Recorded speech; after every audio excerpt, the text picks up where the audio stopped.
Welcome back to the channel, everyone. Davey Deathray here with another edition of Late Night with the Davey. And I am coughing because I just hit the pen, y'all. Don't judge me. I'm a free man, at least the last time I checked. Holy cow, you guys. Scream 7, y'all. Scream 7. I don't feel like I need to say this, but if you're in the chat or you're watching this stream and you've not seen the movie, stuff might get spoiled for you, and that's the only warning you're getting, okay? So don't come at me with any of your strange shit. The people in the chat are able to say whatever they want about this movie, and I am as well. So how about that, guys? Scream 7 is finally here. I am hoping that everyone in the chat has seen it so we can all have a really fun discussion. We're gonna kind of break it down by a bunch of categories that I just put together here. So of course, we can always bounce all over the place. I can just sort of, let that stuff go by the wayside and kind of let you guys control the conversation here because, really these streams are about you guys. And I'll just be here to kind of point the ship in the right direction, so to speak. So, I'm not going to waste any time, guys. We're here to talk about Scream 7, and that's what we're here to talk about. So let's just jump into it. I'm going to say what's up to everybody, and then we'll get going. And what I'm going to do, guys, is I'm going to say what's up to you. If you're saying something about the movie, I'm going to star it, and then we'll go back to that. Okay, so don't get upset if I don't stop for every single chat. I do read a lot of chats, though, admittedly. We got Shot by Shot jumping on in. What's happening, Shotty? We got Steph. What's happening, Skittles? How are you doing? We've got Jason Carpenter hanging out. Jason, we're going to get back to that. Message of yours. Jason is one of our great channel members, guys, and so is Steph. So how about that, guys? The channel membership is like really growing and really awesome. The other night, so many of you guys were contributing. It was super sweet. Thank you so much. We got Antonis Andriotis, another one of our great channel members, jumping on in. What's happening, Antonis? Hope you're doing well. We got Mr. Food ID. I'm going to star that one too, because I think that's legitimate criticism. And I'm sure we're going to get plenty of folks here that didn't enjoy the third act or didn't enjoy the reveal. I mean, that's just kind of what's all of these movies. People are going to feel that way. Really, we're sort of ubiquitous about a couple of them, right? Like no one's going to talk bad about the original movie. And most people, like 95% of people are going to say the third act of 6 was terrible. But I think, with all the other movies, we're kind of, all over the place a little bit. We got Adrian James hanging out. What's happening, Adrian? Great to see ya. Antonis, I see your chat about the killers. I'm gonna star that. I just want to say hello to everyone, and then we're really gonna jump back into it. Okay, let's see here. I see another one from you, Antonis. Don't worry, I won't miss those. Jason, you can totally go full spoilers. This is for you to get it all out. Okay, so you don't need to worry about if somebody is in here, then it's kind of their own making, if it's going to get spoiled. We got Lizzie hanging out, another one of our great channel members. How are you doing, Lizzie? So good to see you. Thank you for hanging out here. We got Linda as well, another one of our awesome channel members. What's happening, Linda? So good to see you. King Matthew jumped into shark infested waters to jump in here because he says he hasn't seen it yet and he wants to avoid spoilers. So no worries, King Matthew. You can come back and watch it, once you see the movie. And this isn't going to be the only time we're going to talk spoilers about Scream 7. So on this channel, this is the first time. It might happen again. I'm going to guest on Fachi Cinema with like Lee from Drum Dums, and I'm going to be a guest on Horror Hers channel as well. So, and then I might even be a guest on another stream. So you're going to see the Davey Deathray tour, kind of. So I hope you enjoy the movie when you see it. Matthew, thanks for hanging out, or at least jumping in and saying what's up. I'm gonna star a couple more of these that I'm seeing. I'm trying to skim through without spending too much time. Just want to make sure I don't leave anyone out of saying hello. What's happening, Gory Tiger? Hope you're doing well. So great to see you. Jigsaw, one of our great channel members. What's happening? Jiggy says, what if it was better? What if they went the other way? Oh, this must be a song parody or something, but I can't think of what the song is. So you're going to have to help me out, Jiggy. I just hit the pen. So you're going to have to help me out on that one. But welcome on in. Let's see here. Antonis Andriotis dropping a $4.99 super chat just because. How about that, Antonis? Thank you so much, man. Really appreciate you. We are going to get to your questions and just your thoughts and everything here in just a moment, but I promise. So we will get there. We got Aaron Click kicking it with us. What's happening, Aaron? So good to see you. Dude, you could have talked spoilers as soon as you jumped into the stream. I purposely didn't if you click into the stream before it runs, sometimes the chat is there. I just avoided it. But yeah, you can talk spoilers. Like this is a safe space just to say whatever you want about Scream 7. Good or bad or whatever. Jigsaw drops another $5, says always room for more input. Well, you're going to get plenty of it from not only myself, Jigsaw, but so many others. And I'm curious to see what you have to say about Scream 7 as well. Absolutely. Yeah, say whatever you want. We got Sloppenheimer hanging out. What's happening, Sloppy? Sloppy Joe, Sloppy Joe. I starred your chat there, Sloppy. We will get to that here. I saw another one there from Shoddy. Yeah, come on. It's on the thumbnail. It's on the title. But I've had people show up when the thumbnail and the title says that we're going to talk about spoilers. And then just like in the ticker here, it says spoilers. And I've had people be like, hey, can you let me know before you talk spoilers? And I'm like, what? The whole thing's spoilers. I'm so sorry. Let's see here. We got Sailor Moon kicking it with us. What's happening, Sailor Moon? We're seeing it, dude. We don't have 4DX here in Phoenix. It really sucks. I am so envious of you folks that get to have that experience because it's got to be wild. I mean, I love the Dolby cinema. That's my favorite. That's I think the best way to see a movie, but I've never done 4DX. So I think audio is so important. Seeing Fantastic Four and Superman in Dolby versus 3D IMAX, Dolby was way better. And those films are visual marvels, but I swear Dolby was better. And then dude, F1 in the Dolby was crazy. I can't even imagine that in 4DX. Sailor Moon, welcome on into the chat. This might be your very first time. I want to hear more of what you have to say about Scream 7. So give me the deets. I need them. We got David hanging out while it's happening. Just stopping in to say hi. Thank you so much. Appreciate you. Gonna star some more of these. Okay, it's gonna be crazy, guys. I'm gonna do my best to keep up, but I know that we have 23 people kicking it here, but we've got a lot to say, right? More so than just when there's 25 of us hanging out here and we're just talking about some movie that is way back in the past. Like, I know we have so much to say. I'm gonna do my best. Here's what I'll say. If you really want to make sure I don't miss something and you think that I have, or for whatever reason I just didn't see it, feel free to put it in the chat again. If you really want to make sure I don't miss it, you can send in a super chat. It's not required at all, but I just wanted to put that out there. We're gonna have fun no matter what. Nothing's put behind a paywall other than the horror movie club, pretty much. And then just to touch on that again, in 49 minutes my goal ends, but if we reach this goal, if we get 7 more super chats of $2 or more, then we'll talk for like another, I'm thinking I'll probably go like an hour-ish tonight. But if you want another hour, let's make it happen. That's up to you guys, and totally fair and not required at all. Just fun stuff we can do. I also have a poll in the chat. Don't worry, I'm going to finish saying hello to everyone. Sometimes I forget these things if I don't get them out right away. But the poll is basically just asking, what your star rating is. And I think I'm with the majority here. I think I'm like 3.5 to 4. I'm closer to 4. And we'll get into all those details here in just a little bit. But I just want to remind you guys about that. Make sure you hit that like button, subscribe if you haven't already, hit the notification bell, and then that way you won't miss when I drop a video or a short, or when I drop a live stream. Sometimes I create a live stream mere hours or minutes before going live. So if you want to make sure you don't miss any of the hangouts with our awesome community, these people over here, then have those notification bells hit and you won't miss a damn thing. Oh yeah, and if you're watching after the fact, you rock socks. Jump into the comments. Let me know your thoughts on Scream 7. Hype the video if you think the conversation was good. All that kind of fun stuff. I'm going to finish saying hello to everyone, and then I'm going to get to your starred chats here.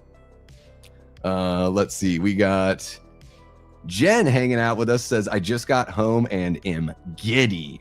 It's tough to not feel that way after watching a Scream movie. Right, Jen? Thank you so much for jumping on in and hanging out. Appreciate you. All right, let's see here. We got our lovely moderator Erica hanging out with us. What's happening, Erica? She is our mod over here on YouTube, and she is the queen mod on the Discord, guys. So if you like to hang out, talk some shit, you know, watch some movies and stuff like that, then jump on over to the Davey Deathray Discord. It is totally free. Yeah, sorry, Steph. This is all spoilers. Yeah. Oh, Nightmare Files saying what third act? Well, it wasn't. See, I felt like it had a third act, but yeah, it could have probably been more well defined. It wasn't so much like 28 years later that just had two halves. Like in 28 years later, there's like a clear cut line, and you're now in part 2 of the movie, and there's no third act. there's like a tag scene at the end, you know, where Spike meets the gang, and that's all you got. Okay, let's see what else we got here. All right, Jason, I'm seeing your thing about the Easter eggs. What else do we got going here? I just want to make sure I'm not missing anyone, guys. There's a lot of activity here. Kiss my flapjack. What's happening? Eric says, I would have enjoyed more Gale Weathers in this movie. Great introduction, woefully underused. I'm going to star that one, and we'll come back to it when we're talking about our legacy characters.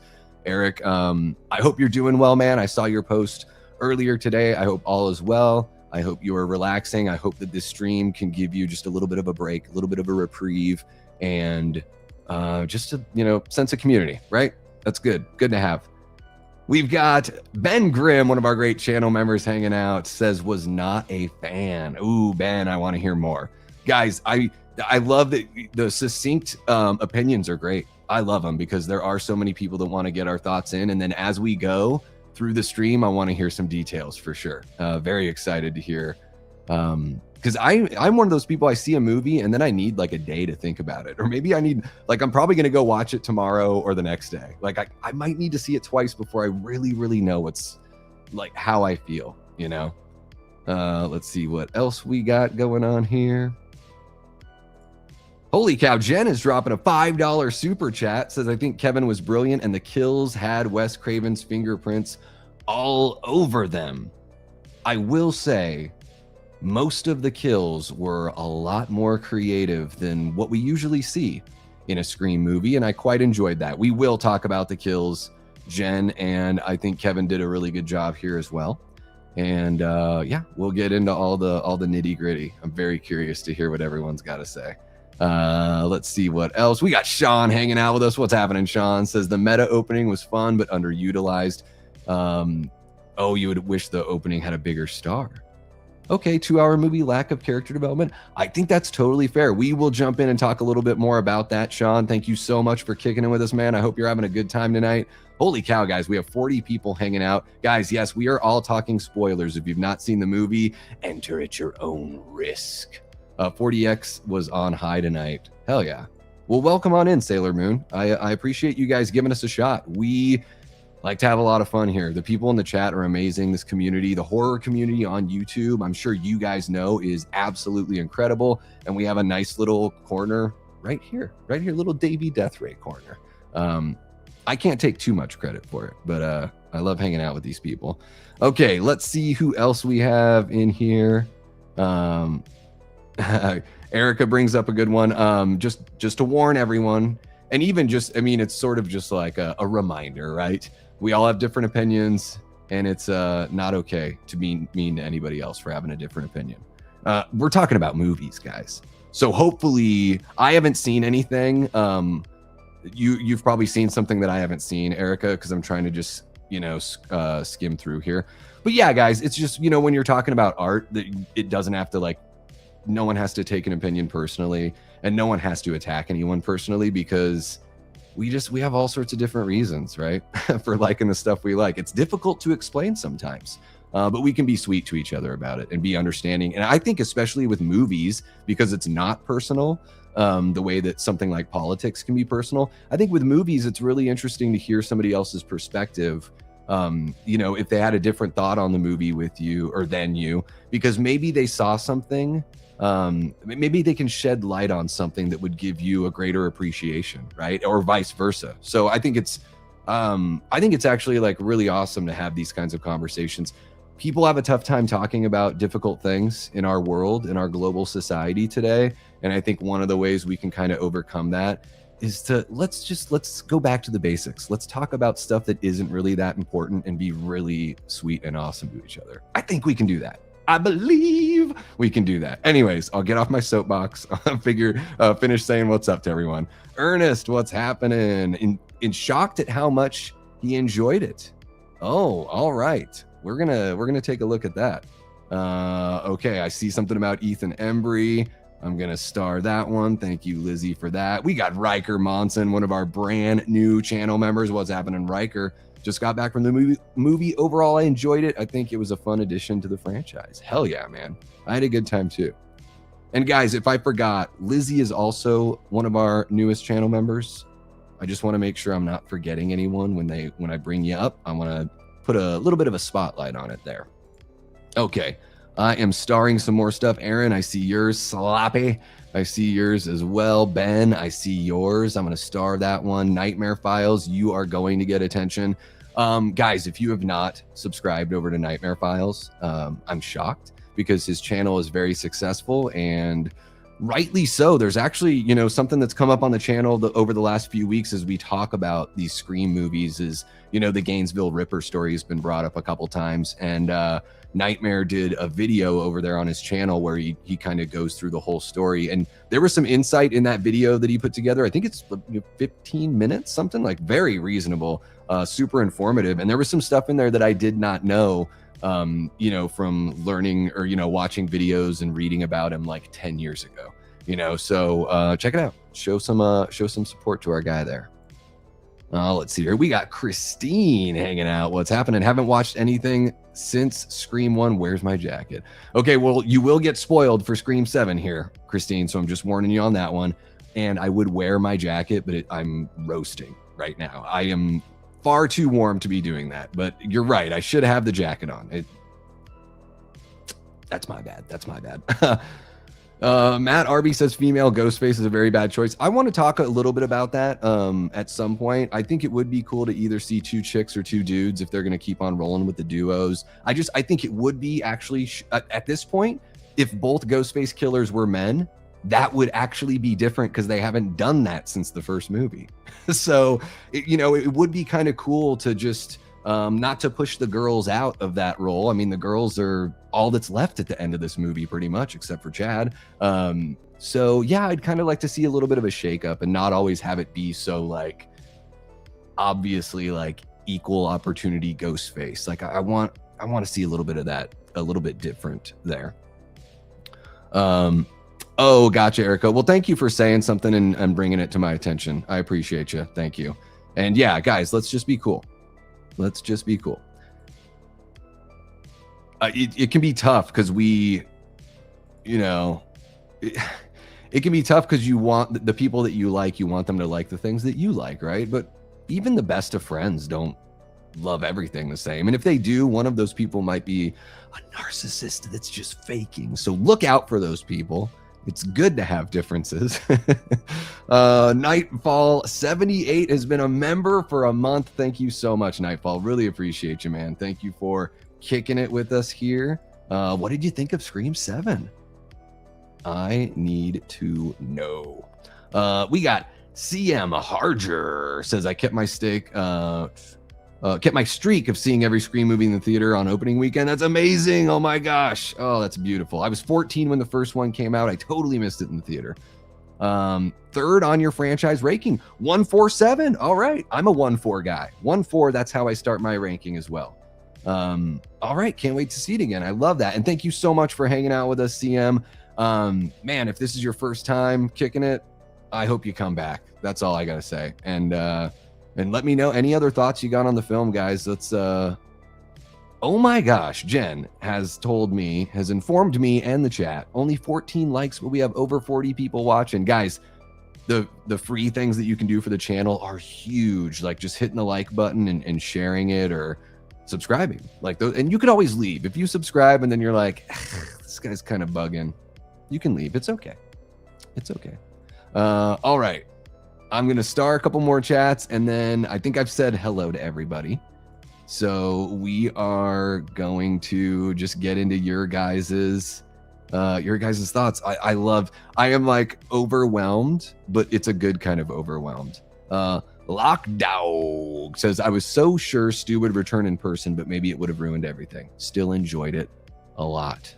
That's awesome. I'm glad you had a great time, Lockdog. I think this is your first time kicking it with us. Welcome. Hey, everybody that's a first timer, you are kicking it with the Death Squad, the coolest group in horror YouTube, I swear. I'm not cool. They're cool. I'm not cool. We got Carrot Sticks jumping in with some thoughts as well. Carrot Sticks, thank you so much for hanging out with us. Says, I feel like this movie had so much going on that some parts didn't feel fleshed out enough for me to truly care, if that makes sense. Yeah, I think there's a little bit of that character development talk that came up earlier, and I think that's sort of what I'm getting from what you're saying there, that there were some moments between characters, particularly between Tatum and Sydney, that I really wanted Sydney to just fucking like get with it, girl, and like actually like be supportive and be awesome to her daughter before the shit hit the fan. Because they work together as a team once the shit hits the fan, but it just has to happen. There's not like a real moment where she gives up a nugget of information or something. And I wanted to see that. So I totally get what you're saying. Totally get what you mean on there, Carrot Sticks.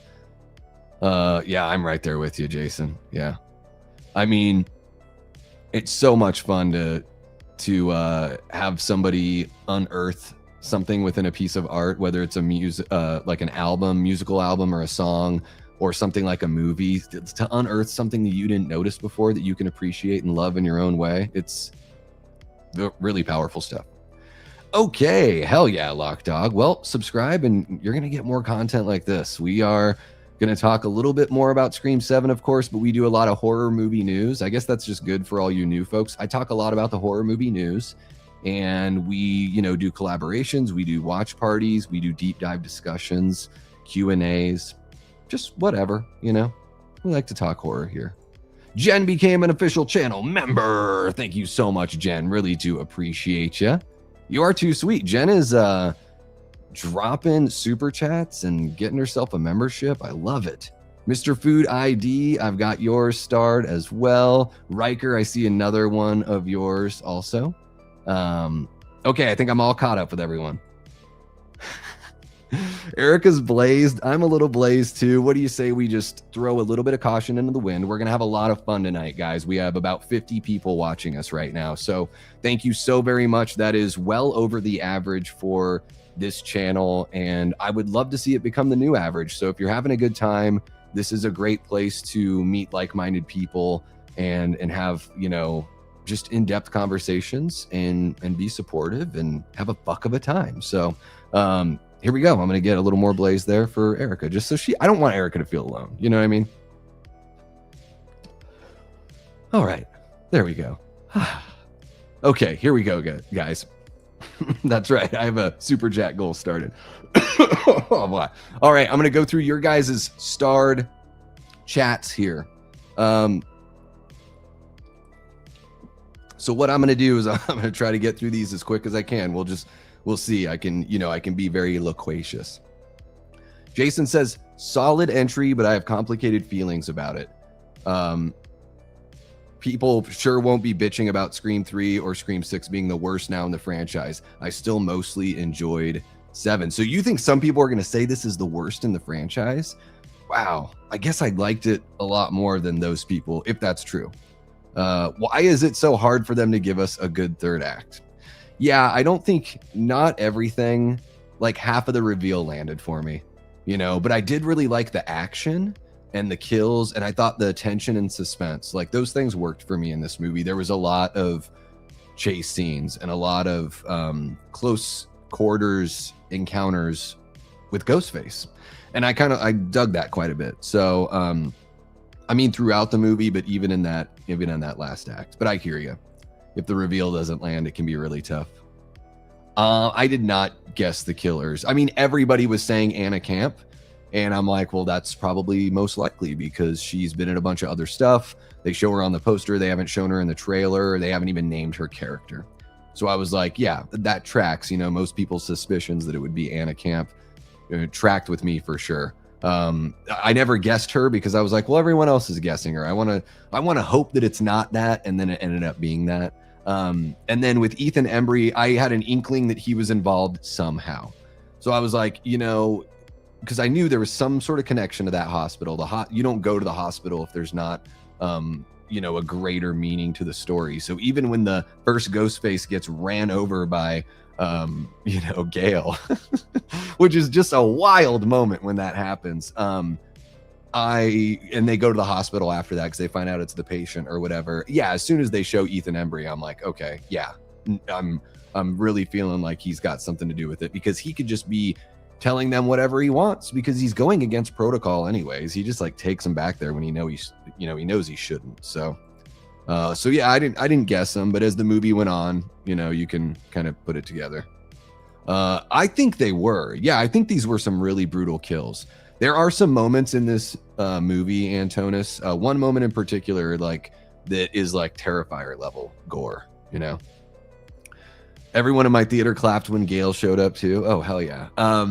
Man, I got when Sydney told Gale that she like trusts her at the end of the movie. Oh, that to me was like the emotional moment that landed the best. But I did really love Sydney and Tatum at the end as well, when Sydney was telling her about her friend Tatum and all that stuff. Like, I think Nev really brought like some new colors to the character of Sidney Prescott. There was something different going on here, and I really appreciated that for sure. It still felt like Sydney, you know, but it was like it kind of fit with everything that they set up in the story. So I appreciated that. Not all the character development was amazing, but at least Sydney's character development didn't totally suck, you know.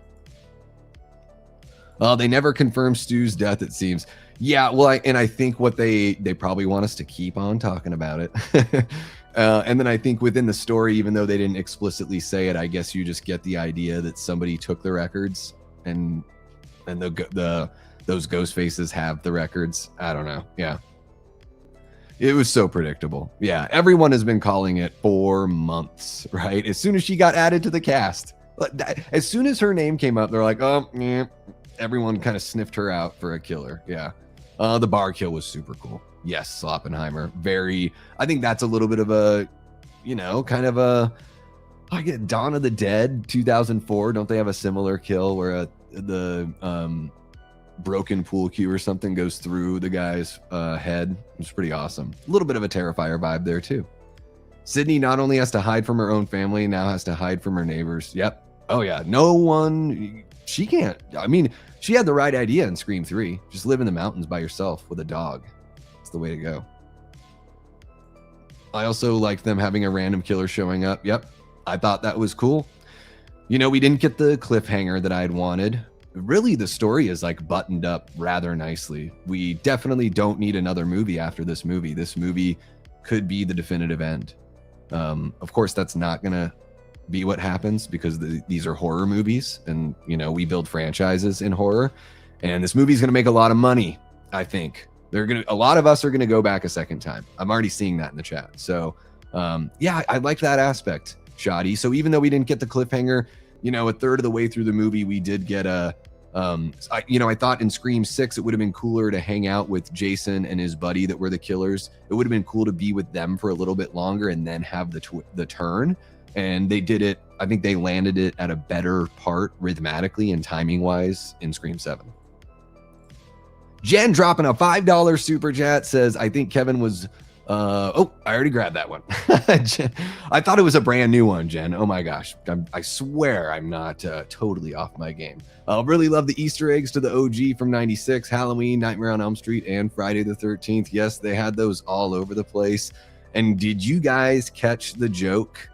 The Gale joke when they're like, she got fired, or, you know, Stu says you got fired or whatever. And she's like, I wasn't fired. My contract wasn't renewed.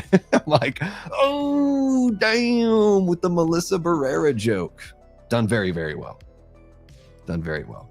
Would have enjoyed more Gale Weathers. Oh, yeah, I grabbed that one, Eric. Cool. Just want to make sure I didn't miss it. I think part 8 is being made so fast after 7 because of how part 7 was meh. So you think they're just going to fast track it just to kind of get that taste out of everyone's mouth? Interesting. This movie kind of trolled Scream 6's plot armor with Chad and Mindy when they said they could barely hold a camcorder and mic. Thought it was pretty funny. Yeah, they trolled 6 a lot. I noticed a lot of trolling of 6.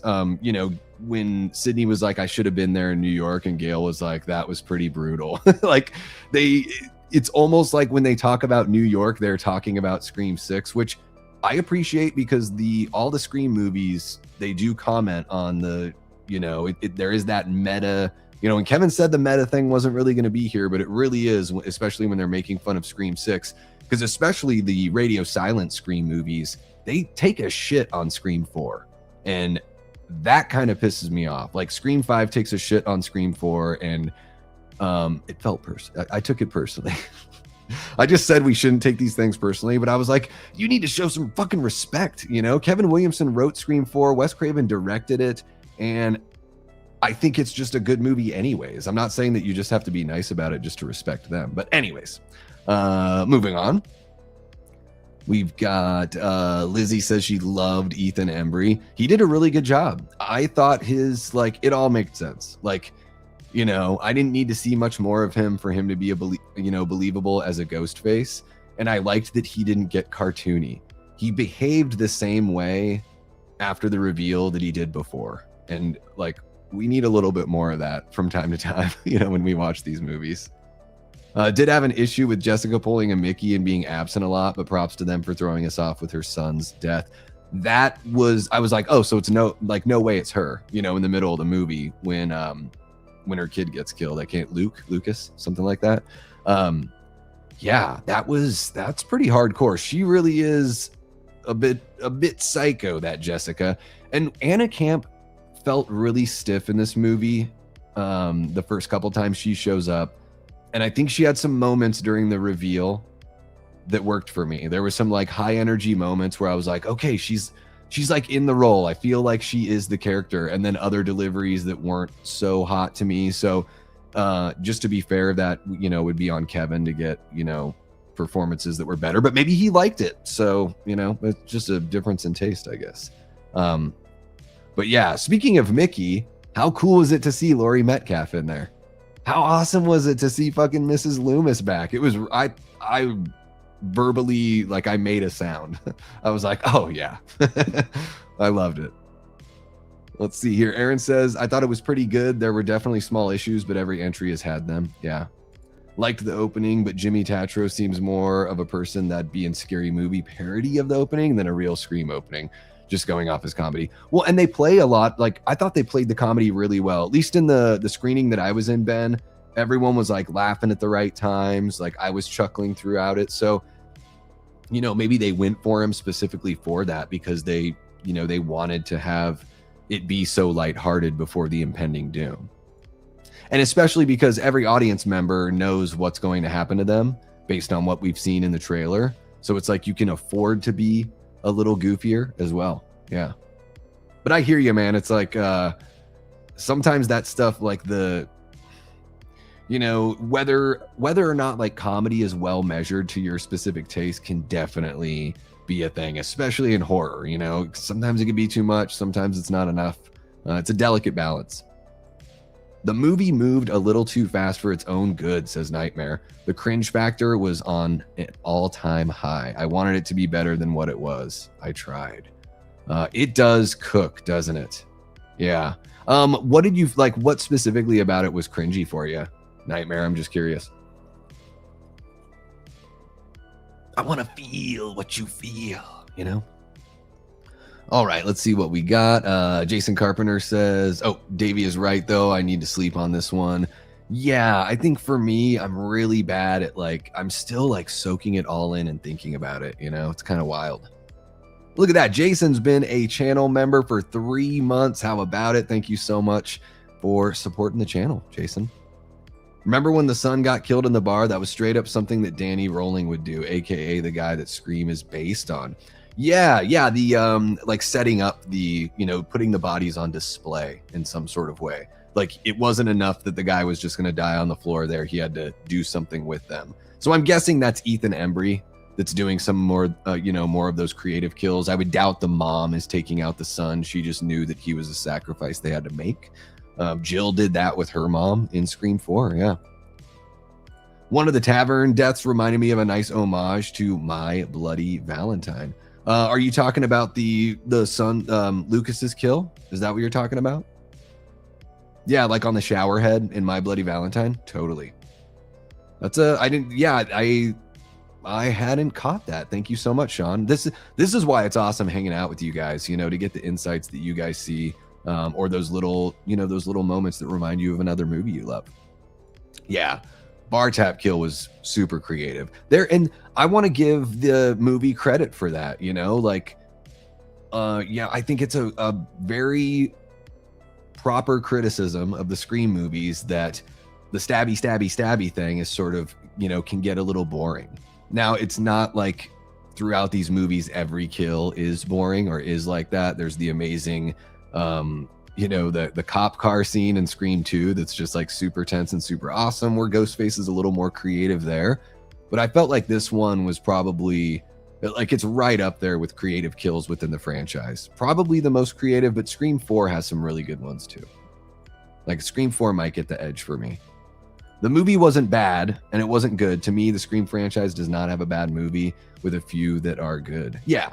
And I would say I enjoyed it more than I enjoyed the Radio Silence movies. But, 3.5 to 4 stars, something like that. I need to see it again. I can't quite tell exactly where I want to put it in there. I think the ending of this one is very open, especially the stew part. Yeah, I think we can kind of, like, they acknowledged it so much in the script by saying it was dumb and it was too far and there's no way it was going to happen. I do think that was Kevin kind of, putting it out there to the fans that, like, this is as close as we're going to get to bringing Stu back. Like, here you go. I'm giving you Stu, but I'm also telling you ain't going to happen, But hey, you never know, Sloppy. You never know. Like, this is your second time hanging out with a Sloppenheimer, and I'm already, I've already given you a nickname where I'm calling you Sloppy. Sloppy Joe. I keep on wanting to do the Adam Sandler thing. Mr. Food ID says, what would have saved the third act is after 2 ghost faces are defeated, it cuts to the stew house burning with a ghost face in front of it. So you would have to do something else with the beginning then, right?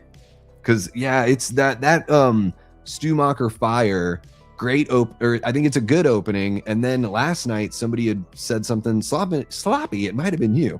And then I started thinking, oh my God, what if it's the last scene? What if it's just like Mr. Food said here?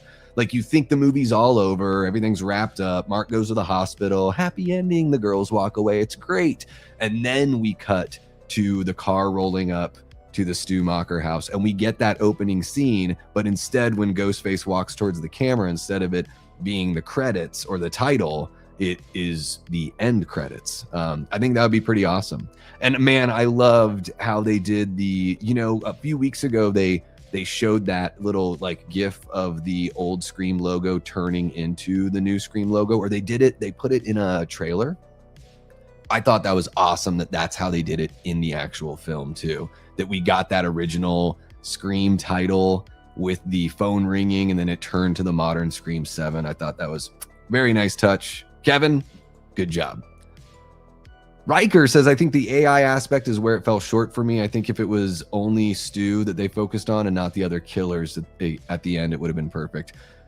I think that's a fair criticism. And you know what? Like, my biggest part of that criticism is that it's just like Scott Foley off the street, David Arquette off the street. Didn't feel like Roman. It didn't feel like David. It felt like they shot that like in there, it didn't feel like Dewey. It was just like David Arquette, Scott Foley, Laurie. I think Laurie did pretty all right, but David Arquette didn't have Dewey's hair. He just had like regular celebrity hair. It's like they did it at the back room of one of these conventions or something. So I think they could have put more production value into the AI stuff, because I think the way that they wrote it, the way it's on the paper of the screenplay, I think it works a lot better than what we actually saw, for sure. Jessica's motive sucked, says Jen, with dropping a $2 super chat. Yeah, when she is talking to Sydney in the cafe at the beginning of the movie and she's like doing the whole my psycho ex-husband, blah, blah, blah. I'm like, man, that feels like really forced expository dialogue. Like they had to get it out in the most like unnatural sounding way. And that, you know, then when we got the reveal, I'm like, okay, all makes sense because her character really was lying about that. I think what was really tough for me to buy into with Jessica is that she really was willing to get rid of her son. You know, she's like, oh, he was just like her dad. He was just like his dad. What's going on? Hey there, Cannabis. Yeah, so I'm like, you really want your kid to die just because he reminds you of his father? Like, so, I mean, she is totally batshit. I don't know how a batshit person, like, you know, seemingly she kept it from her son, right? And then from everyone else in the community. So that is a tough one. I did like the Ethan Embry side of it. I wasn't the biggest fan of the Jessica side of the reveal. CM Harger just became a YouTube channel member. What's happening? That is awesome. That is the way to be. Thank you so much. CM, I want you to know and every other channel member to know that this Monday, we are going to be talking a little Scream 7. We're going to talk about the thematic elements, how it ties in and works with the other movies in the franchise, what it does different. Also, we're going to dive into that. Kind of like a book club that we have here for the channel members, but it's the Horror Movie Club. We watch movies independently. We meet twice a month and discuss the thematic elements and just a little bit of a more intimate kind of conversation. It's really fun. I hope you come on by and hang out with us. Antonis Andriotis dropping a $4.99 super chat. Thank you so much, Antonis. Jigsaw dropping a 2, says here's 5. He's still alive. There we go. Thank you so much, Jigsaw. Emoji Matt is back. What's happening, Emoji Matt? Dropping a $1.99er and says, so you didn't like it, Matt? I'm guessing you didn't like it. I've got to jump back in to the live chat here. I know I'm way behind, guys. Just give me a sec and I will catch up as best I can. It's crazy. If you want to make sure I didn't miss something, feel free to send in a super chat. I'll definitely get to all of those. We have about 60 people hanging out. So guys, make sure you hit that like button, all that good stuff. Yeah, let's friggin' do it. And by do it, I mean talk about Scream 7, not sex. No, Eli, you got to get out of here. Have you really not seen it yet? If you haven't seen it, unless you don't care, Eli. Yeah, this was if Laurie Metcalf was the surprise cameo, I'm disappointed. I liked seeing her in there. I had a good time with it. Matthew Lillard was really having a ball in his scenes. That's what you got to do. You got to cut that leash and let Matthew Lillard do whatever the hell he wants. You don't do the Five Nights at Freddy's thing where you hold him back. You cannot hold him back. Just don't do it. Still processing and need to watch it again. Me too. Audience was hooting and hollering. Yes. Oh, when he shows up first. Yeah. Man, there was just throughout my screening, really positive reaction from the audience. A lot of people jumping. Like I was sitting, I went by myself and I was sitting in between like families, you know, all these people jumping, even during the previews, jumping at the previews, which by the way, the scary movie preview was fucking hilarious. I had a really good time with that one. That's right. Oh my gosh, just 3 more, Erica? That's crazy. Just 3 more. Holy cow, 56 votes. I'm going to end the poll right now just because, well, whatever. I'll keep the poll going. Guys, don't let me forget to end the poll. It's actually past 60 votes now. About half of the audience is saying that this is a 4-star movie. Okay, so most people are digging it. Love the opening. Think it might be my favorite in the franchise. Felt incredibly atmospheric and really cool. All right, Riker. That's awesome. I enjoyed it too. I thought it was hilarious. I thought it had a good rhythm to it. I was really digging the opening. So tough to beat the first 2 movies, but this opening is really, really good. Yeah, I think better than the openings from 5 and 6. And 4, I mean, let's be honest, the opening is probably the weakest part of 4. I mean, it's meta on meta on meta on meta, or whatever, however many meta layers you want to go. But I think it's a very fair criticism. Even though I love 4, very fair to rip on the opening for sure. Yeah, we got Stu and it wasn't Stu, but it was, right? At least the AI didn't look like AI when he showed up. It wasn't like twitchy and weird. Like it was cool just to see like Lillard's full performance, you know? Yeah. Linda says, for right now, the most fun I've had with a Scream movie since 3. All right. I love it. Can't stand when a person is worrying about killing a person who is trying to kill them. It's just pathetic. Fight for your life in movies or real life. Yeah, you got to shoot that head, right? You got to shoot him in the head. It's just what you got to do. Halloween 1 and 2 vibes in this one. I'm hoping for a hospital setting for Scream 8. Ooh. So what if it is a cliffhanger and we just don't know? You know, what if Scream 8 really does pick up right after this one? And there is somebody else out there that's part of it. I don't know, because in the reveal, you think they would have said that somebody else was part of it, but could be. Thank you for bringing it up, Lizzie. Yeah, Joel McHale was really, really good in this movie. It felt so believable, so real. I was very happy that he wasn't in on it, and just that everything we saw in the trailer was kind of a misdirect. I mean, even you figure he's not going to make it out alive, but I was like, man, they're showing us that much in the trailer because maybe he is going to make it, and they want us to think they're giving stuff away, you know, but they aren't really. Yeah, I thought he was awesome. Ooh, that's a good question. I can't do that tonight. I'm going to need to think about it a little bit more, Eli. I would say, we have 7 of these movies. So if they're split into 3 tiers, it's probably just outside of the top tier for me after only watching it once. So that could change either way, really. That was Kevin's way of saying, okay, here's 2 people, now shut about it. Exactly. Yep.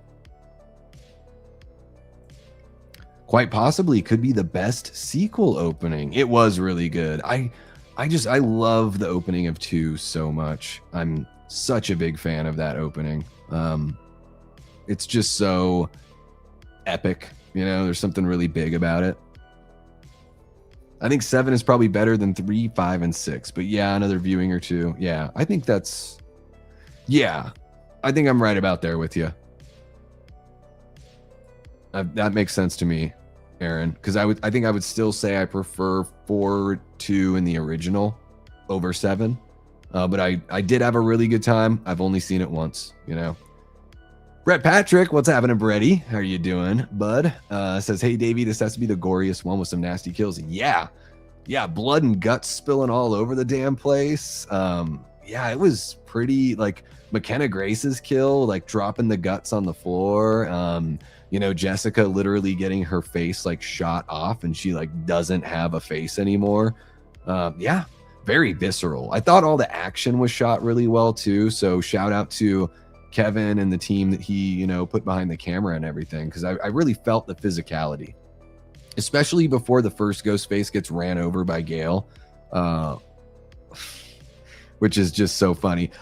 To me, my brain cuts to Hot Shots when Dead Meat gets hit and he goes, Wendy, I can fly, and just like floats away from the ambulance. That's like where my head goes when I think about that moment in Scream 7. But all of that fighting in the front yard and everything, all the physicality, like, I'm like, man, what's his face? Mark, Joel McHale's character. I'm like, he's really well equipped. The choreography is good on the fighting. It's not too like out there. It's not like John Wick or anything, but it feels believable. And yeah, and I feel like they brought this visceral nature with all of the violence I felt in this one for sure. Yeah, he was great. Very charming. That first little bit when they're in bed and talking about how he lied when he told her how old he was when he lost his virginity. Like I'm like, man, this really feels like a well-balanced married couple. Like, yeah, very, very charming, both of them. Jamie Vicha jumping on in says they really need to decide on Gale's character arc, and I wish they would incorporate her into the storyline outside the role as a news reporter. I wanted more of her in this movie too. I feel like they keep on recycling Gale's character arc. Like she just learns her lesson, and then the next movie she's like back to her old tricks. I think in this movie she's sweet throughout, but yeah, she is still just the news reporter pretty much. And I was ready for her to get going. Like I was ready for her to die in this movie. No legacy characters got killed, right? So it would have been nice to have something like that happen to add some weight to it. A little bit of like a milestone for this movie. When people look back on 5, they're like, oh, I can't believe they killed Dewey, you know. When people think about Randy, they're like, oh man, you know, Scream 2, they kill Randy. There's like these moments where we lose these characters, right? These legacy characters. Cotton at the beginning of 3.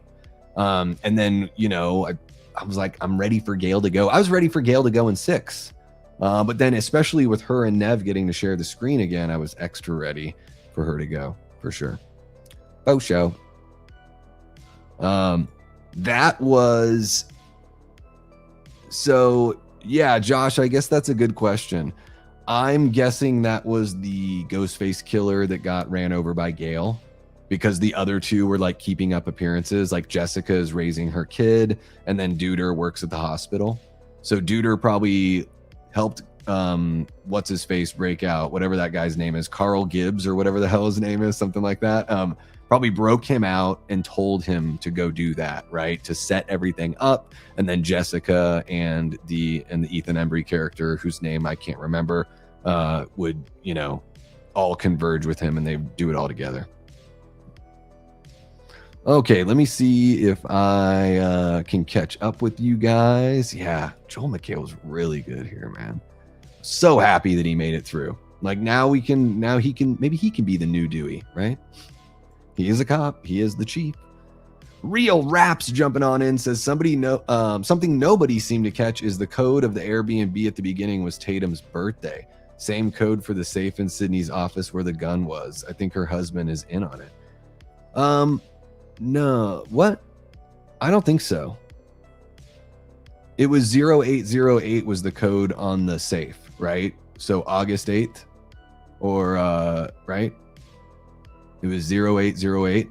Wasn't it on the Airbnb? Wasn't it 7822 or something like that? I don't remember them being the same. I could be wrong. Maybe I have Mandela effect, but I don't remember them being the same. Feels a bit disjointed from the rest of the movie. They could have drawn a little bit more of a connection, but I guess we figure it is the escaped mental patient. Yeah. Oh my goodness. We got Kanan. Kanan from Ghost Pirate Entertainment. Thanks for jumping on in, Kanan. Guys, if you have not subscribed to Ghost Pirate Entertainment, what are you doing? Kanan's channel is absolutely awesome. You're going to want to go over there and throw him a sub if you've not already. And Kanan says the ending was just trash.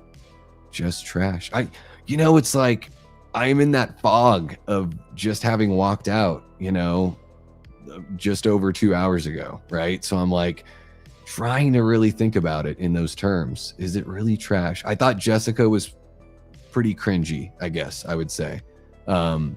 I liked the rest of it. I did like the orderly. I liked how Mark helps Tatum get out. They've already established earlier in the movie that Tatum is capable of a little bit. At least her and Mark must have worked on something, because I guess Sydney hadn't taught her a damn thing. But then I liked the rest of it too. It's so tough to do these reveals and do them right, isn't it? That's the trick in these movies, is figuring out, you got to start with a good ending and work your way back from there. There's so many movies have that issue, I don't really know where I stand on the ending just yet, Kanan. I'm curious to know, what about it, if you're still hanging out in the chat, what about it, like, did none of it work for you? Or was there something particular that you were like, fuck, this is really rough? Like, I can say that about 6. Like, they get way too cartoony after they do the reveal. It just turns into fucking Looney Tunes, and I just thought it was silly. Hey there, Cannabis. Oh, the Ghostface knew the code of the shop too somehow. Mark being dead meat, but still living somehow. Seems like a possible setup. I guess it could be. I just don't know why they would have. That it's risky for them to leave him basically for dead and pull him out and not actually kill him. Ghostface knowing the code to the shop. Jessica could possibly know from being friends with Sydney. I don't know.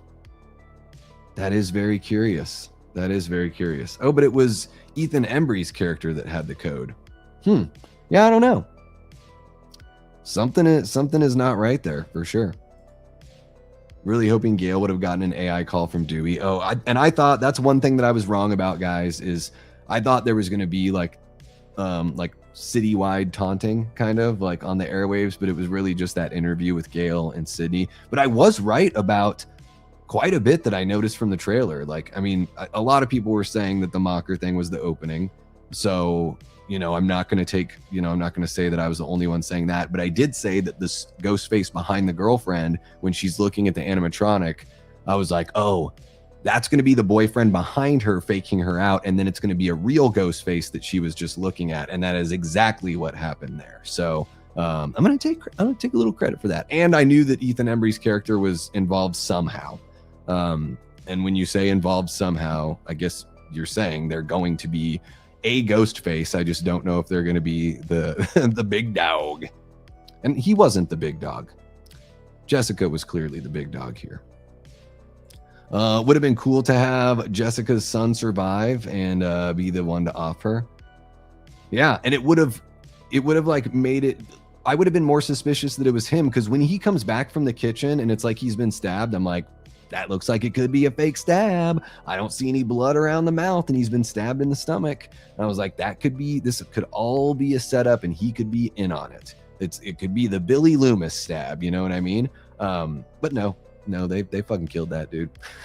Thank you so much for sharing that, Eli. Yeah, guys, if you have not checked out Ghost Pirate Entertainment, go over and throw them a sub. Especially like if you're a horror nut and you like list videos and you want to know about some movies that you might be missing out on from all sorts of streaming services and everything, like that's just one of the awesome things that you're going to get from Ghost Pirate Entertainment. So there's my commercial for Kanan's channel. Kanan, we got to get you over here sometime. We got to get you on the channel sometime. It would be great, man. Would love to have you. Where were all the other cops? No one patrols streets for curfew. So yeah. How long was Mark laying there and no one checked in with the chief of police? No one's like, bro, you okay? Because sure, maybe it was his scheduled day off, but with all this going on, I mean, he tells Tatum, like, I have to find this guy. So he's the fact that like no one did a wellness check at the Evans house is kind of crazy, isn't it? It is kind of crazy. Yeah, no other cops. It's a curfew, and I guess the cops thought it meant for them too. So the cops are like, guys, curfew. Can't wait to go home. Like, no, it's a curfew, and you got to patrol, motherfuckers. Patrol. The AI clips at the end felt like clips from the Cameo app. The production value just really wasn't there. Just really wasn't there on those, unfortunately. Yeah.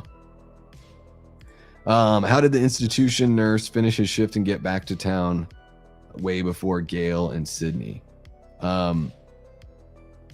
He might have showed up. I think he showed up later, right? And maybe I'm twisted around on that. Maybe Jessica was more involved in the setup stuff of all of that. But I mean, this guy's he's helping people escape. So he probably is like at the I don't give a fuck part of his career with the mental hospital. Yeah, or even just like, can Scott Foley please put on the Roman Bridger glasses? Can we just like give him the hairstyle? Can we like get him in a chair, hair and makeup, put on his glasses from when he was Roman? Can Dewey just have Dewey's hair? Does it have to be like wispy David Arquette emo haircut? Like, he should look like Dewey. He shouldn't look like, hey guys, David Arquette here to taunt Sidney Prescott. Because all your friends die. All right, guys, I've been David Arquette playing Dewey. Enjoy the rest of the movie. Here's Laurie Metcalf. It's just like, it was kind of silly. Yeah, me too, man. I can't analyze it too much. I know that I had a good time with it, and I know that there are certain things that could have gone better. But yeah, I love the movie. The ending was rushed, I think you're trying to say, and the story was great, but the Ghostface reveal was not great. 8 out of 10. Well, I think 8 out of 10 is a pretty good score. So you didn't love everything about it, but yeah, 8 out of 10 is pretty good. What's happening, Joe? We got Joe from Media Poop Shoot, guys. If you have not subscribed over to Media Poop Shoot, you want to go over there and give Joe a sub. He's also one of our great channel members. Joe, what did you think of the movie? Should I give you guys like my kind of review really quick and then get back to everything? Other than the reveal, it was decent. Okay, yeah, because I thought the action was pretty good and everything, and I really didn't mind the Ethan Embry reveal because his character still kept that baseline. You know, he's being used as a pawn, right? But he didn't like Snidely Whiplash, like curling the mustache kind of thing like they did in 6. It was just dumb. I think they did that in 5 as well, unfortunately. I think both of those reveals were pretty rough. But yeah, Jessica, I was like, oh, of course it's her. You know, I was really hoping it wouldn't be, because that was just the obvious prediction that like everyone had either made or danced around, you know. So what can you do? Here's what I'm going to do, guys, because we have 70 people in here. I've been talking for an hour and I've been kind of just bouncing all over the place. So if you guys don't mind, I just want to give you sort of my, you know, my feelings. I'm not going to go through categorically because we've touched on some of these things, but I'm just going to give you a little bit more like a kind of a concise live review. So, you know, it's live. It's not going to be perfect, but whatever. Fuck it. We'll do it live. It can be fun. So I enjoyed the beginning. Like I said previously, I liked the way that they used the humor and like the fandom of everything that had happened, and really blurring the lines between the movies and the characters and everything like that, talking about Stab, but, you know, using Sydney's name and everything. You know, she's a character in that movie, yada, yada, yada, but it just seemed to kind of blur those lines in a really sweet way. You know, the opening kill went exactly as I thought. So I thought that was just kind of cool. I wasn't disappointed that I, you know, sort of predicted that or whatever. I still thought they did a really good job with it. I liked getting to know Tatum and her characters and the dynamic between Tatum and Sydney, and I wanted more from that dynamic. So I think that's some of the character development that was lacking in the movie. Like I love Sydney as a character, and I got a lot from her, like Solo.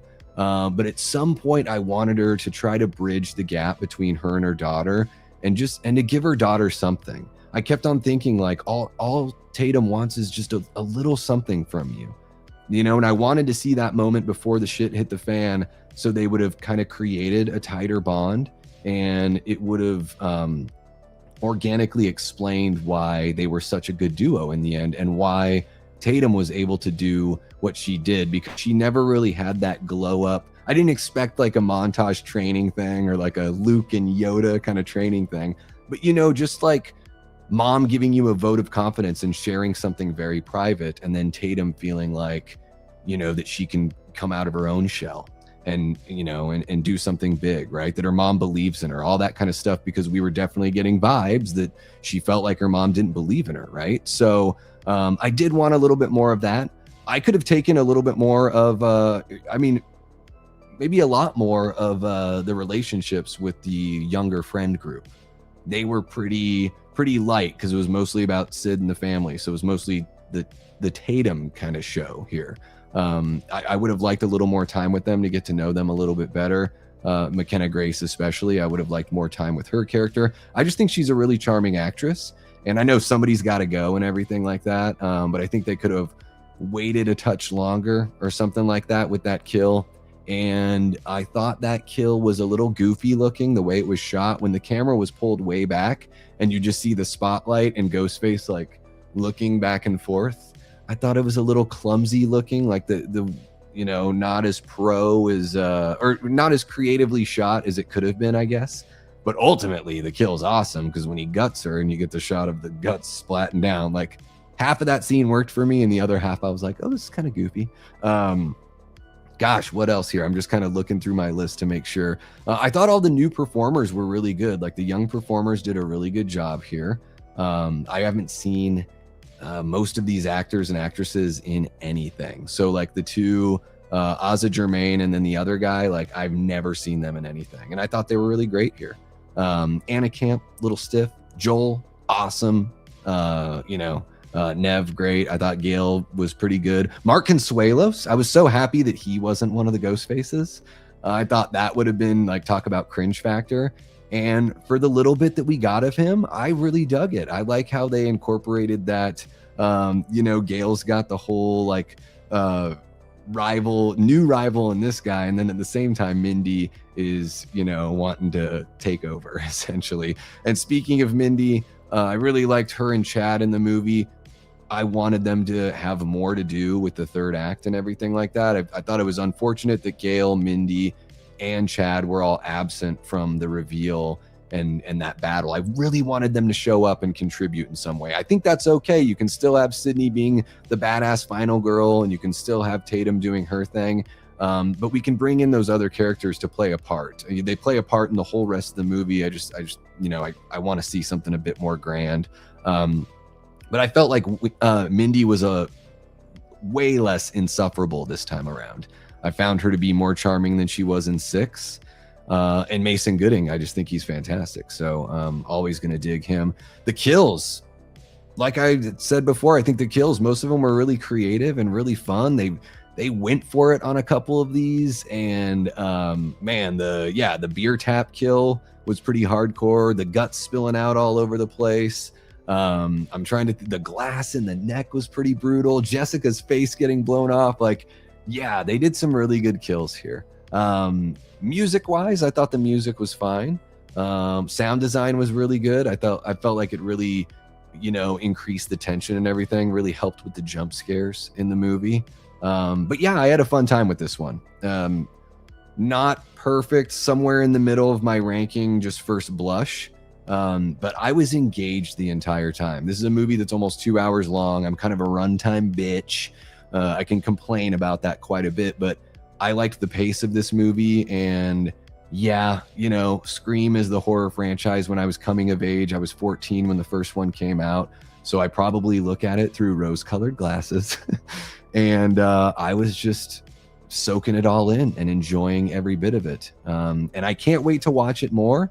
I can't wait to break it down more with you guys to see more of your thoughts. I'm going to jump back into the comments and see what you guys are saying.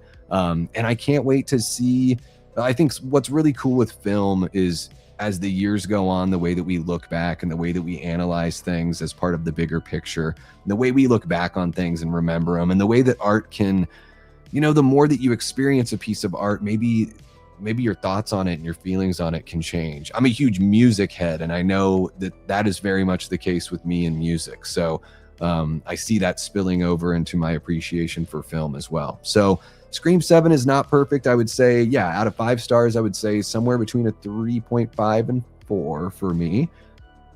Granted, I really do like this franchise. So I need to see it, a couple more times. I need some air to breathe, come back down to earth and take a look at it. Yeah, but I had a good time. Can't wait to see what else you guys are saying here. I am going, Joe drops a $2 super chat, says, talking spoilers, I'm going to spend too much voicing opinions. No, dude, you can, yeah, all spoilers. We're talking everything, dude. We're talking everything. Thank you so much for the 2, Joe. Really do appreciate you. Yeah, let's see here. We reached the super chat goal. Holy cow. Awesome, guys. So we're going to keep on talking Scream. That's great news because it's always tough to cut off a stream. But I've been streaming a lot lately. I did 4.5 hours last night on 2 different streams. So let me just make sure I didn't miss any other super chats that had come in. Talking spoilers. Thank you so much. Got that one. Antonis Andriotis sending in a $4.99. Thank you so much, Antonis. Really appreciate you. Jigsaw drop in the 2 to make it $10. Love it, Jiggy. Thank you very much. And our guy Coy, Mr. Happy Sanjo, dropping a $1.99 to say, I'm reporting in and I didn't like it. Coy, you are not alone on this stream. I think we have a really healthy mix of people that didn't like it, thought it was okay, and some folks that liked it quite a bit. Yeah, so you're not alone, man. I'm gonna try to jump ahead here. I know I'm way behind on the chat. So guys, I'm jumping right to the front of the chat. So if I missed something, I'm sorry. But I wanted to give you guys, I realized I'd been talking for an hour and responding to your guys' chats. And then I'm like, dude, I haven't even really said what I felt like I haven't done a monologue about it. So thanks for letting me get out my thoughts on Scream 7. Hopefully what I've said makes sense in some regard. And now back to what you guys are saying. Kanan says, I'll say one thing. I'm so fucking excited for Scary Movie, dude. He says, I was laughing my ass off at that trailer. Oh my God. Yeah, I just mentioned it like so briefly, but yes, let's talk about the Scary Movie trailer. Fucking hilarious. That that trailer is the funniest shit I've seen from the entire Scary Movie franchise. I think that trailer was pound for pound funnier than any of the movies in that franchise. I'm not a big fan of those movies. I think the second movie is the best one, and I've only seen like the first three because I lost faith, guys. I grew up with Airplane, Kentucky Fried Movie, Naked Gun, National Lampoon's Loaded Weapon 1, Hot Shots, like stuff like that. And those are the Top Secret. That's another one. Those are the parody gems. Like those that they like wrote the book on that shit. And I felt like Scary Movie kind of wavered a little bit, but man, opening up with that first joke on the her, my pronouns are they and them, like that being the first joke, I'm like, oh yes, this is great. They're gonna go for it all. And we need comedy movies that just go for it all. Everyone gets made fun of, right? Everyone's on the table. Everyone's on the chopping block. Let's fucking have at it. Let's have a riot. I thought a lot of the jokes, like, man, it just really worked for me. And I'm so pumped to see Anna Faris as Laurie Strode from Halloween 2018. How about it?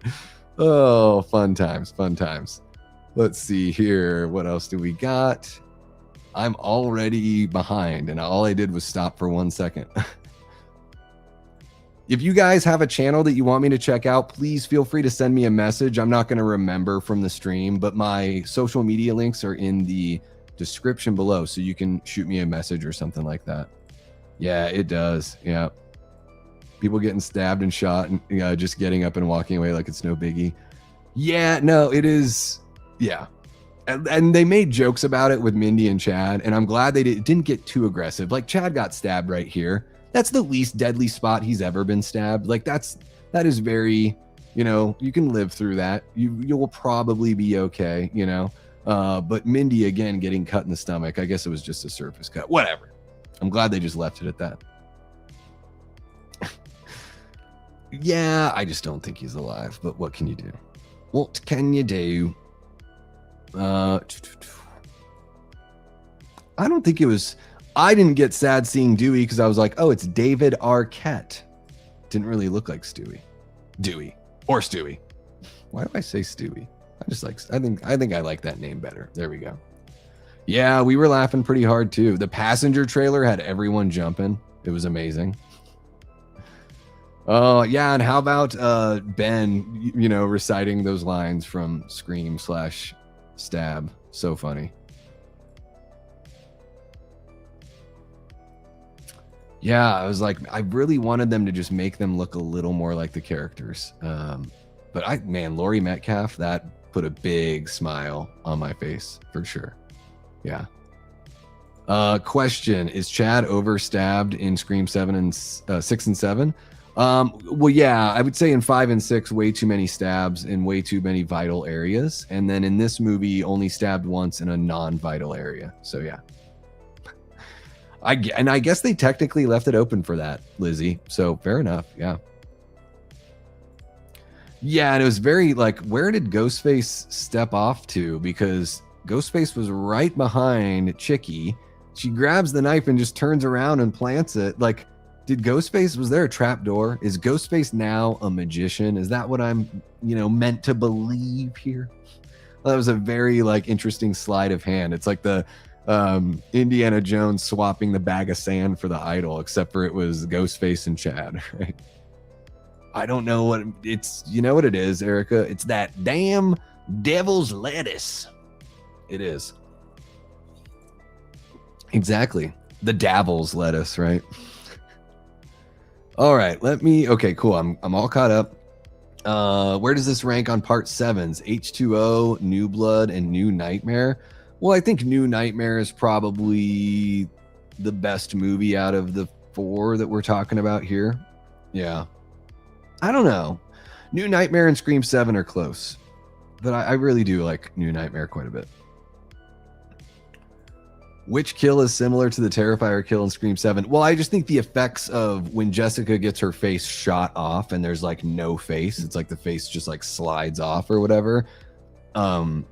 It's not lingered on the way that they do in Terrifier, Antonis, but it's reminiscent for sure. Like when I saw that, I was like, oh shit. And then even the beer tap kill, a little bit like that.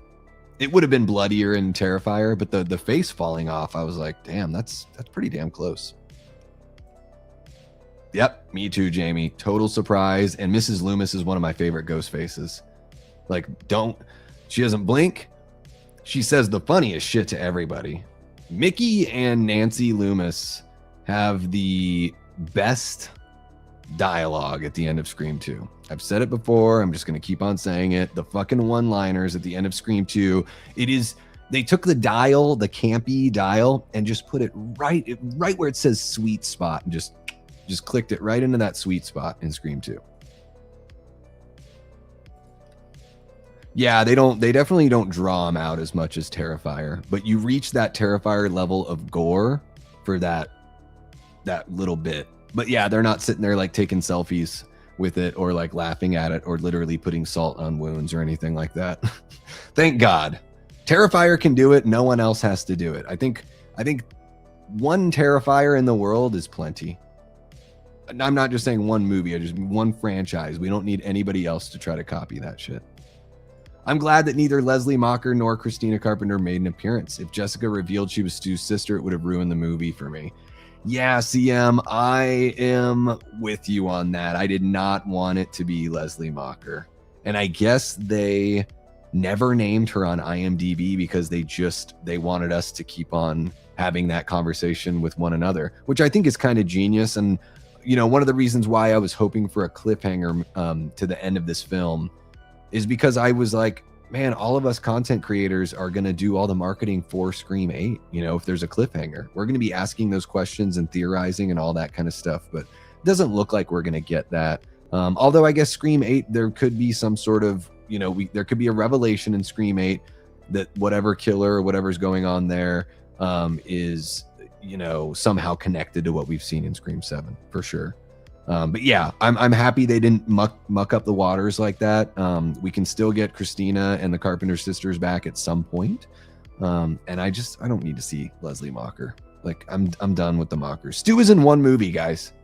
The real Stu is in one movie. He's great in that one movie, but that's it.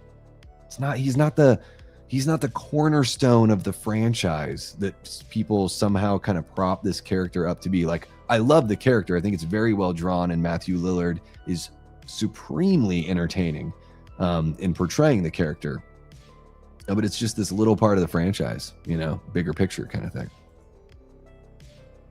I think Matthew Lillard will be involved in 8 in some capacity, if that means he's in it or something.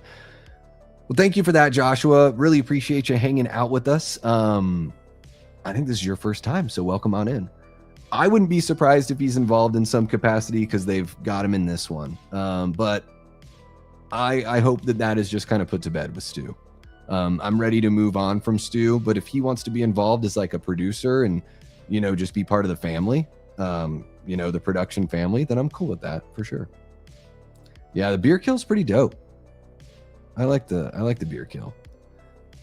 For the record, everyone, Halloween Ends is better than the Week Association. Bud Light talking, but I speak facts. That's funny, Jason. I agree with you, but some people out there really love H2O. What can you do? Sydney having a trapdoor leading to a safe room and not telling her daughter her entire life just in case is wild. It is kind of wild, huh? Because she knew it. She had to have the go bag. She knew certain things, right? Sorry, guys. My mustache is like, will not leave my nose alone. So I don't know what to tell you. But yeah, it is pretty wild, huh? Yeah, that was, it was both. Yeah, those two things happened in the opening. Yeah, dude, it's one of those things I've been preaching for a while, Kanan. We needed the formula to be shook up. And this movie doesn't really shake up the formula, unfortunately. It doesn't play out. It plays out differently than previous Scream films that we've seen. But the skeleton is pretty much the same. You know, I think the thing where they veer off most is there's a huge focus on Tatum and Sydney, whereas in most of the movies, Sydney is there, but she's not the prime focus because there's these huge ensemble casts. I'd say that's something that felt different to me in this movie, and also the having that that first killer get killed like a third of the way through the film. Like, I thought that was, you know, pretty different too. What's happening, Ghost? What did you think of Scream 7? What do you think? Willie jumping in says, dude, this made me so sad. I'm 33 and have loved these movies for decades, but I think I'm out. Oh my gosh, Willie, I'm so sorry to hear that. What about it really didn't work for you? I'm curious. And was there anything that did work for you? Let me know, man. Let me know. All opinions are welcome. We're here to grieve or celebrate or however you think of it. Yeah. You think the nice side of Sydney comes back, or you think she is death? Oh, no, I think the nice side of Sydney, I think she's always been nice. Yeah, I think she's reasonably, you know, cautious about people. And yeah, I don't ever think she's been not nice. She's just got, you know, different boundaries and different standards because of the crazy life she's had, right? Damn, well, you can send in a $2 super chat. I'm just joking with you, Ghost. You don't want to spend all your money at the movies. Get an AMC A-list membership and you can save some money. It's great. Aaron says, it's a nitpick, but Scream 7 suffers the same issue that the OG Black Christmas does. Police who do not check the entirety of the premise. I did this thing with my hands, you know, this like kind of thing with my hands in the theater, because I'm like, you swept the house and didn't check the attic. And I thought the same thing, Aaron. I was like, just like the cops in Black Christmas. That's how Jess gets killed in Black Christmas. I mean, they don't show it, but that's pretty much what you know is going to happen. And what happens after they don't sweep the entire house in Scream 7? Oh, yeah. Like literally 2 minutes later, Ghostface is just like boingy and hopping into the house and doing whatever he wants. About halfway through the credits, there's just a little comical scene with Chad and Mindy going back and forth because Mindy is about to make her big debut and keeps on flubbing her lines. So just a really natural comedic moment. Nothing of like real substance, but very endearing for the characters. Yeah. Thought the ambulance driver would have been a cliffhanger. Oh, you know, I was wondering if it was going to be a false ending and we were going to get another like hospital ending like we did. And then when Sydney is like kind of makes up with Gail and they hug and she tells Gail that she trusts her and everything. And she's like, Gail's like, do you want to go to the hospital? And she's like, yeah, I just need to do one more thing or whatever. I was like, fuck, is she going to go back in the house and there's going to be another Ghostface? And then another part of me was like, no way. Like, what if Gail is part of it? And this is a trap. Like Hard Eyes or something. Thank God they didn't do. Because I liked Hard Eyes, but I wasn't like super pumped on the reveal and the ending and all that. Yeah, I'll come back just to promote the vodka. That is so weird, that marketing. And man, they made us watch that Ice Nine Kills video, the whole video before the movie. That song is, you know, whatever. You're entitled to your own opinion. That song is really rough to me. That is like the most, you know, it's like typing into an AI, like, write me a song that sounds like Evanescence. That's, you know, that's all it is. The whole Mark in the garage sequence doesn't work for me. He's too lax the day after someone tried to kill his family. Yeah, there is, it's funny too. I saw he had a flashlight on his gun, but you didn't turn it on. I'd probably want that on. You know, once the lights go out and I need to pull my pistol out as an officer, you'd think you'd like click the little rubber button, you know, just hit that rubber button, get that flashlight on. It might help you. But yeah, I thought even, yeah, I see what you're saying. Like walking backwards is something people shouldn't do in horror movies. Don't do that. Don't walk backwards. You're gonna make a killer just materialize behind you. If you're in a scary situation and you start backing up, like poof, boom, Ghostface. I believe Ben was the one who burned the house down. Ben wasn't a Ghostface, right? It was the escaped mental patient that burned down the house. That's what I would imagine. Escaped mental patient. Because he was sort of put on the mission to, you know, kind of light the match, sort of, like to kick everything off, and then the other two would swoop in and help. But Duder got killed first. Whoops. It was cool. It was good until the killer reveal, then it sucked. Yeah, I'm like half and half on the killer reveal. never explained the reason for burning the Mocker house down. I think just to get attention and just to make a point, just to like do something literally flamboyant, something that would let Sydney know that this isn't just another person making a prank phone call, like that kind of thing too. Although it was kind of weird that Sydney never really reacted to that. There was never a moment in the movie where Sydney, like, I think Gail mentions it, like after the killings in Woodsboro, blah, blah, blah, blah, blah, but it doesn't seem to faze Sydney. It's like there's a deleted scene where she finds out. I would have liked to have seen that, because we could have had a moment where she does realize that it's like very real, and that, you know, people have already lost their lives. So by the time they find out that McKenna Grace's character has been killed, you know, oh, I guess she does say, I think, okay, I could be wrong. She might have mentioned them briefly, really quickly. Kind of wanted a scene where she found out. Anyway, let's keep on rolling. Oh my gosh, I can't remember, Antonis. I didn't count. Quite a bit, I'll say. I think more than, I feel like there's more than most of the movies. Yeah. I have too much fun with these movies to be out. Even my least favorite ones are fun enough. Yeah. Like 5 and 6, I don't get a lot of joy out of. I do enjoy 5 more than 6. But yeah, I think they're all, you know, these are great popcorn flicks. There's a reason why it's super mainstream, right? You know, I mean, let's be honest, guys. We're a bunch of horror nerds. We can be honest with each other. The stuff that we like is pretty niche. It's pretty like kind of out there for most people. But every now and then there's, you know, niche fandoms like punk or metal or horror movies and all that kind of stuff. Like it can cross over into being a little more mainstream, and Scream is certainly the case, right? So it's kind of cool with these movies, I think, to get to live in that world for a little bit, right? And it's still satisfying enough for, or at least for most of us horror fans, right? So it's like, you know, you grow up with this band and the band gets really big, and, you know, sometimes they start writing shitty music and you're like, oh man, I lost my favorite band, got all big and became like pop stars, and now they're not doing the cool shit they used to do. But every now and then a band gets like bigger and bigger and they still end up putting out good shit. And I think Scream is still consistently good, in my opinion anyway.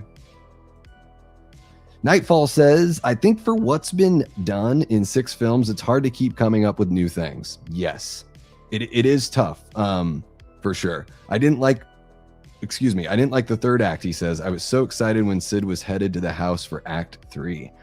Yeah, I liked the third act, you know, as far as conception goes. But yeah, I think the AI was a little rough. And again, Jessica wasn't pumped on that. I do think it's like you're saying here, Nightfall, it's hard for them to keep on coming up with new things. I think there are some things they haven't tried yet, though, that would be really cool. And then, of course, you know, stuff like a cliffhanger ending where you get part of an answer on who Ghostface is, but then something's left, you know, open. But it really is about how you set those things up, right? And yeah, it is a slasher movie at the end of the day, and they're whodunit slasher movies, so they're going to have certain elements to make that all a thing for sure. But I do think there are, you know, some creative options that they have left on the table since 1996 that they haven't tried yet. And it would be really cool to see them, you know, just implement one of those, just, you know, give it a shot and see what happens. I'm grieving, my man. It was a good run, but this was, in my opinion, the end. Oh, see, I think 6 is really bad. 6 has like offensively large gaping plot holes. And then the reveal in the finale, you know, for me was really rough. But the plot hole of stealing all of that evidence and shipping it to New York and renting out an auditorium or old theater and then displaying it all, like, that is too much. That is a bridge too far for me in a Scream movie. It's way too absurd. So yeah, I think for me, 6 is always going to be the bottom. It would take a gigantic colossal bomb of a movie to be worse than 6 for me. But hey, you know, all opinions are welcome here. I'm sorry that it sucked for you, man. That sucks. When I went and saw Evil Dead Rise, like, I like the movie, you know, I've grown to like it even more, but I was disappointed. I was like, man, they didn't push it. I wanted Evil Dead Rise to like really go crazy and all the crazy stuff we saw in the trailer. I was like, man, if they're showing the glass come through the neck in the trailer, fuck, this movie must be crazy. No, even the cheese grater, show that in the trailer. I'm like, dang, if they're showing that, then what are they not showing? And they didn't have anything else. And I think, you know, sometimes we can have that experience with something that we love where we see it in the theater and we just get a little deflated that it didn't match what we wanted it to be. So I'm sorry that you had that experience. Maybe someday you'll be ready to watch it again and see if your feelings have changed. Jamie says, I like how they explained how the other kids were away at the grandparents, but seems quite of an age gap. Yeah, they didn't really acknowledge. I mean, I guess those are that Mark's kids, not the other Mark, who's also a police officer, not his kids. But yeah, there is a really big age gap there. Justin, we are doing great. Thank you so much for kicking it with us. Love the stew icon. What did you think of Scream 7, Justin? Appreciate you jumping on in. You're kicking it with the Death Squad, man. We're going to hang out for about another half hour, guys, okay? Going to give you 2 hours of wild and unbridled Scream 7 spoiler talk. The mid-credit clips were pretty cute and funny. I agree. It was very charming. The line Ben said about AI being too realistic makes you wonder. Well, yeah, wait, Ben, oh yeah, too realistic. And then, but I mean, there are really good deep fakers out there. And the character did say that he worked for Google or something like that. So he's like super savvy. Yeah. What Lucas says, right? Is the character's name Lucas, the other guy, the creepy dude, as they call him a whole bunch. I love what he said about AI. It just cracked me up. We got Jader. Is it Jader or is it Yader? Ooh, it could be Yader. All right. Anyways, I'm going to read the chat here. Thank you so much for joining us, man. Welcome on in. You're kicking it with the Death Squad. He says, I really enjoyed it except for the reveal and motive. Probably the worst reveal in the franchise. But overall, the movie worked for me. I was expecting another ending too. You wanted so you thought that was maybe a false ending and then there was going to be like another little tack on. They did that in 4 and it worked really well. Yeah, worst. I keep on going back to 6 because that reveal just gets so silly. But I think it's totally fair to not like the reveal in this movie. I'm just going to say I liked half of it. And I think for a lot of people, half ain't good enough. So yeah, I can totally understand not liking the reveal and everything. I think the finale played out nicely. I loved how it was staged and orchestrated and everything like that. But yeah, I think I wanted to be a little more surprised. I wanted it to not be Anna Camp. How about that? And again, I think it'd be cool to either see 2 girls or 2 guys. It would be, I think even that would be something a little different they could do. Bring it back to the basics, just have 2 dudes that are doing that. I mean, usually it's kind of how it goes in real life, I suppose. Huh? Love that there are a few seconds of a song by the band Turnstile in Scream 7. Ooh, I did not notice that. Is this the song right there? I didn't know any of the music. I'm I am fucking extremely out of touch. Ghost says the movie was good. I enjoyed it. I'll give it a 10 out of 10. But they made Ghostface dark and evil, not like the original films, but hopefully Scream 8 it'll be different. Ghostface does feel a little more sinister, in this movie than he has for a little bit. There's something about all of the chasing and stalking in the movie that I really enjoyed. Love the interview with Gale Weathers and Sydney. Yeah, I thought that was really good too. Generic Seether / Evanescence. Yeah, it's just, boring pop music by the numbers. That's Ice Nine Kills for me. I guess I wouldn't be like, oh, there's a weird noise and oh, these tools. Yes, you make a great point, Ben. Yeah, if I'm Mark and I see that, I'm like, no, I'm going back in the house. I'm going back in the house and I'm gonna, call over a patrol car and we're gonna open up the garage doors and look at this shit together. I would not be taking a risk. The wind did not knock over a toolbox full of heavy tools. Absolutely not. Wanted Ben and Lucas to be the killers like Billy and Stu, but then we have already seen that. So I like that they're still trying to shake it up. Gosh, I thought at one point, I'm like, is it going to be the drama teacher? Just because he was like hanging around like a specter and just staring at Sydney. And they never really brought that character back into it. He was kind of a little bit of a dick to Tatum. A little bit. Yeah. Total asshole to Tatum. Crazy how so many people actually obey the curfew in these movies. Yeah. Even the police officers. It's true. I will be, so Ghost, I'll be in the chat probably. Yeah. I'm not, as far as I know, no, I'm not going to be like appearing on the stream or anything like that. But I'll be hanging out in the chat for sure. Yeah, you'll see me over there. I hang out in chats all over, guys. So I'm an audience member just like you guys and just a big fucking nerd. So yeah. Not much of a fan of Ice Nine Kills. Yeah, a bit gimmicky. I mean, that's all they are. They are a gimmick, right? Bro metal with horror window. Yeah. It's very good marketing, Aaron. I'm going to give them that, but there's nothing remotely dangerous about that music. And not that every band needs to sound or feel dangerous, but if you're called a metal band and you're entrenched in horror culture, I would like for it to have an edge. And I think there's zero edge in Ice Nine Kills. Prove me wrong. So is the stew train dead? For me, it is, Dr. Evil. Dr. Evil. For me, it is. But yeah, that document. They never found the document in Woodsboro. Oh my God. Oh my God. So they took the body away. There's not this document. Maybe it was stolen, but they didn't confirm it in the script. But, something we said earlier, Dr. Evil, by the way, welcome on in. You're kicking it with the Death Squad. It was kind of, it came up earlier. And I think Kevin, with how much dialogue is coming from all sorts of characters about how Stu coming back doesn't make sense. It's, way too far to go. It's like stupid, blah, blah, blah, blah, blah. I think that's Kevin's way of telling the fans, like, it ain't happening. Like, this is as close as I'm going to get to giving you Stu.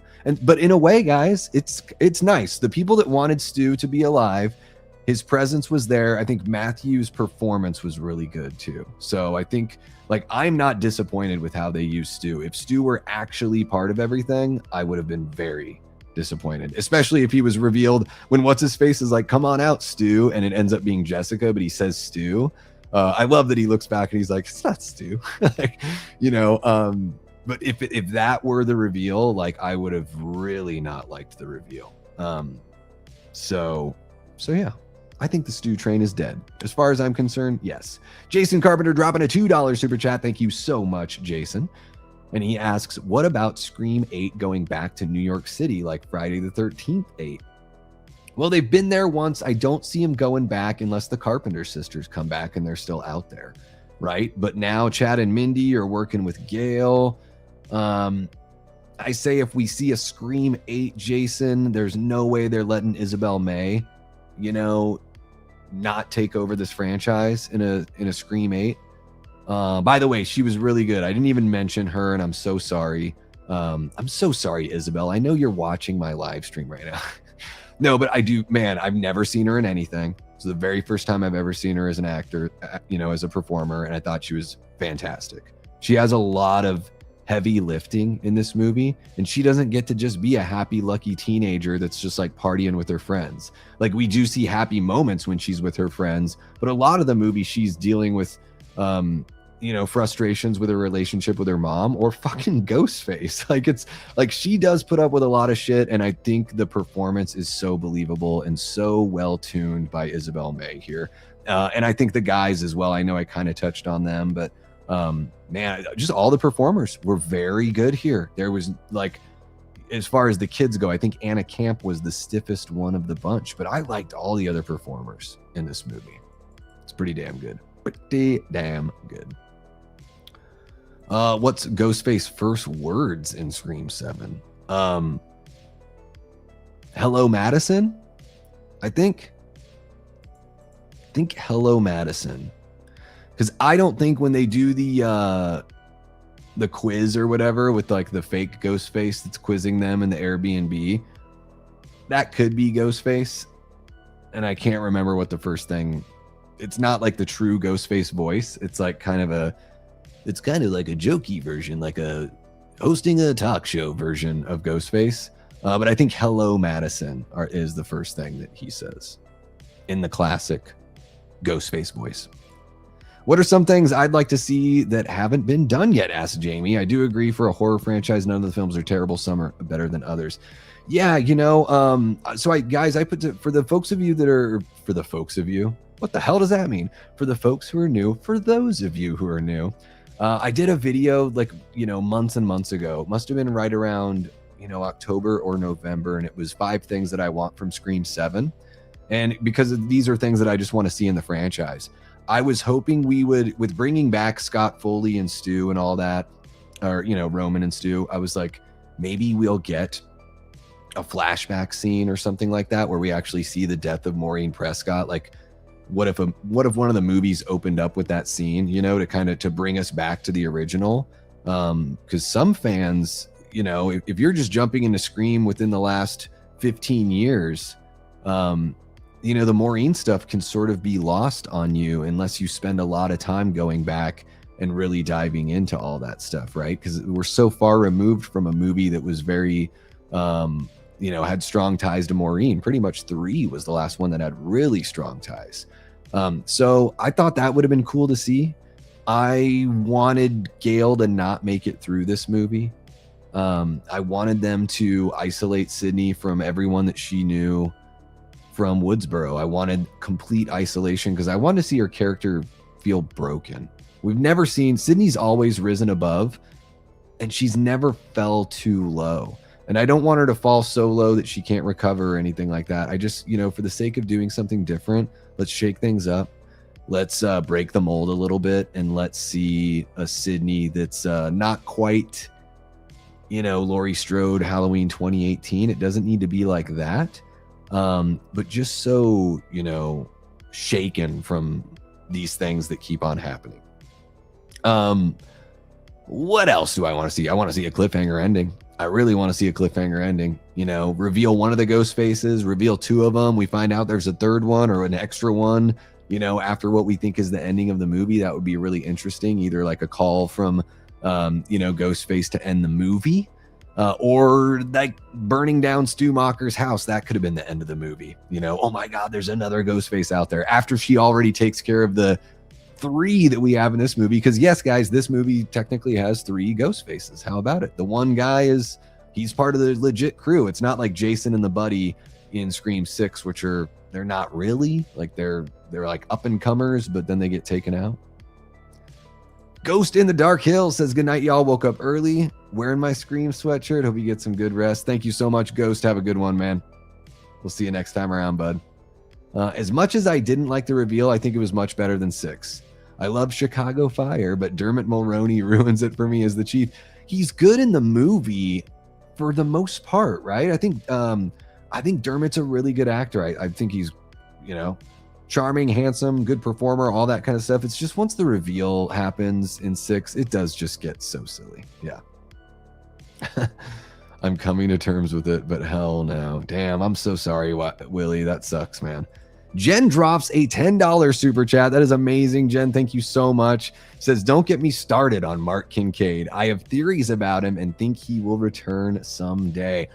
I hope he returns too, because I think Patrick Dempsey's a really good actor, and I really love the character of Mark Kincaid. Now, if you're talking about your theories, or if the theories you're talking about, Jen, are about him being a possible orchestrator or Ghostface, I would be so on board with that. But he just played John Carver, and I'm pretty sure he's going to be coming back for the Thanksgiving sequel if that ever happens. Please, God, make it happen. I need Thanksgiving 2 so bad, guys. You have no idea. I love that first Thanksgiving film so fucking much. If you're new to the channel, I just want you to know I love Thanksgiving by Eli Roth, and I'm not even the biggest Eli Roth fan, but that movie, it is like slasher 101. Who done it? Revenge slasher. Mwah. It is like the fucking Prowler and My Bloody Valentine, like updated. It was so fucking good. Anyways, that's why I think that Patrick Dempsey or Mark Kincaid, I would like to not see him be a Ghostface, but I would love to see him come back to the franchise. I think it would be great. In fact, what got Patrick Dempsey into Thanksgiving is that he reached out to his agent. He loved his experience on Scream 3 so much, and he's a horror fan. And he's like, I had so much fun. And the last time I was in a horror movie was like way back then. So He's like, I told my agent to go find a horror movie for me. And that's what brought him to Thanksgiving. I think that's really awesome. I love just finding out that the actors and the people involved in the industry, when they're fans of stuff that's like a little more niche, you know, when they're nerdy like us. Oh, Mark from Tales from the Shelf says, bad movie.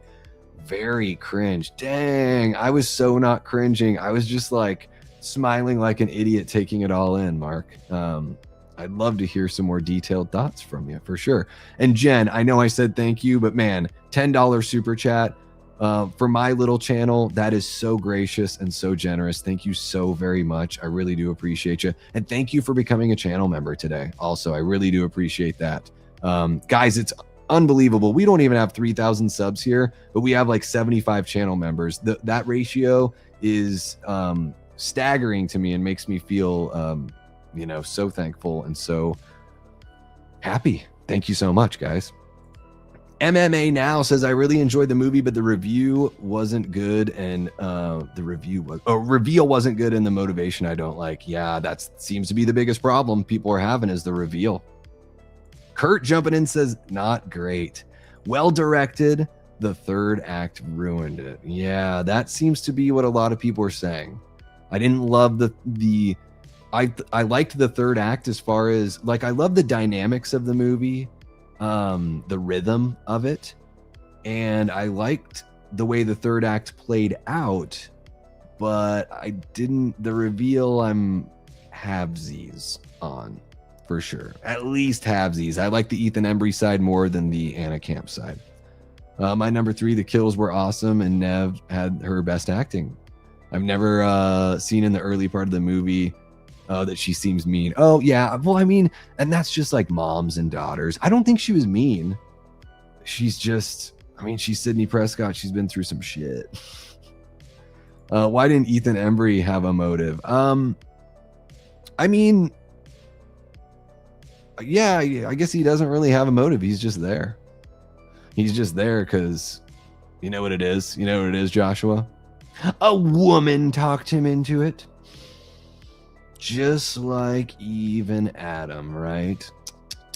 Yeah. I joke, everyone. Yeah, does he even have a motive? Like, I like the performance side of it. I just like that he didn't go like full ham after the reveal, but does he really have a motive? Is he from Woodsboro? Which one of those people was from Woodsboro? They said they're from Woodsboro. Were any of them from Woodsboro? I don't know. I don't know if they ever confirmed that. Maybe I don't like this movie. I'm just joking. We got Destiny Faulkner jumping on in. What's happening, Des? One of our great Death Squad mods here. And Destiny says, I did not like it. Almost at all. Damn. Oh my gosh, Des, I'm so sorry. I feel for the people that didn't enjoy it, because I've been there with movies that have been pretty popular. I went to a press screening of Abigail and looked around while everyone was cheering and laughing, and I was like, well, I'm the jerk, because this is just like okay for me. It was just like there, you know? And yeah, I'm sorry, Des, that sucks.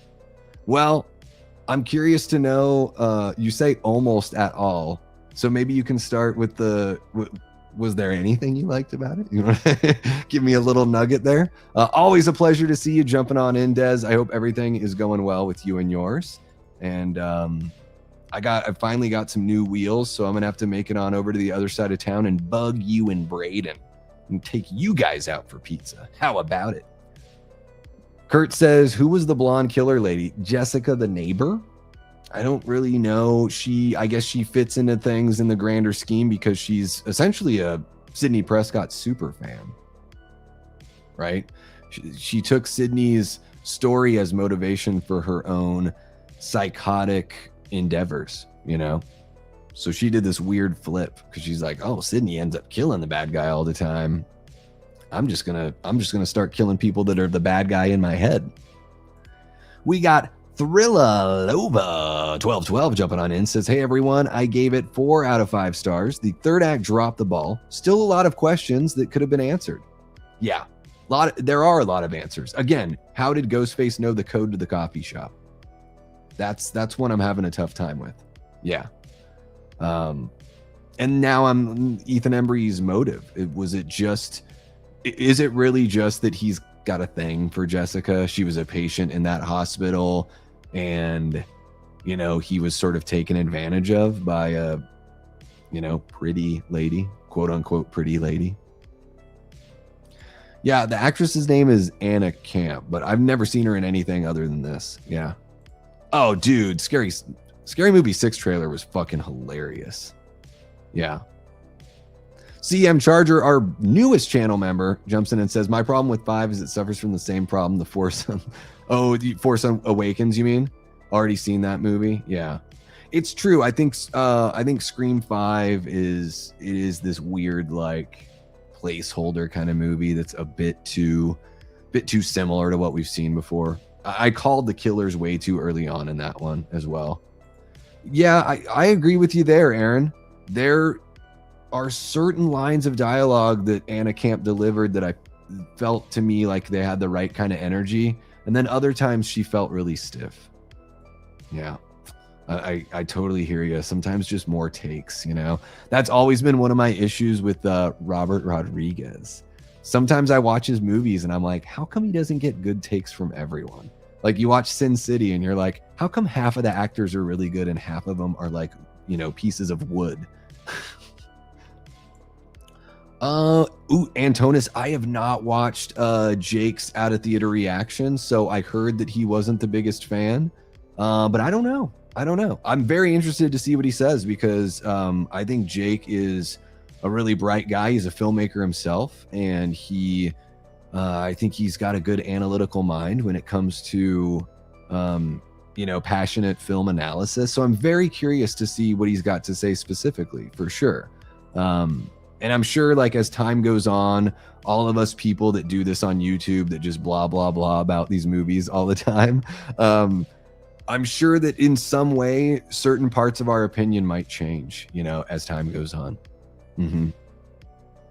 Yeah, I thought the trailer was just so funny, man. I don't even like those movies, and I'm really looking forward to this one. We got G jumping on in. One of our great channel members says that is so generous. Yeah, Jen throwing it out there. Sean, you're very generous too. You're always throwing super chats out. Again, guys, none of that is required, but it is so sweet of you to do. I just love kicking it with y'all. And I would love for this thing to, you know, I'd love for the dream to become a real thing here. But I'm so passionate and nerdy about this stuff. I would do, you know, it's not about, it's about talking horror with you guys, and the rest will take care of itself if that's meant to be, you know. Can you tell the neighbor motive? I am still don't know. No, she was inspired by Sydney to kill her ex-husband. Well, I guess he was her husband when she killed him. And then it turned into this twisted thing of, like, you know, this twisted obsession with Sydney. And I'm trying to remember exactly what she says to her, but she's basically like, because she wasn't in New York for 6, that it, like, didn't count.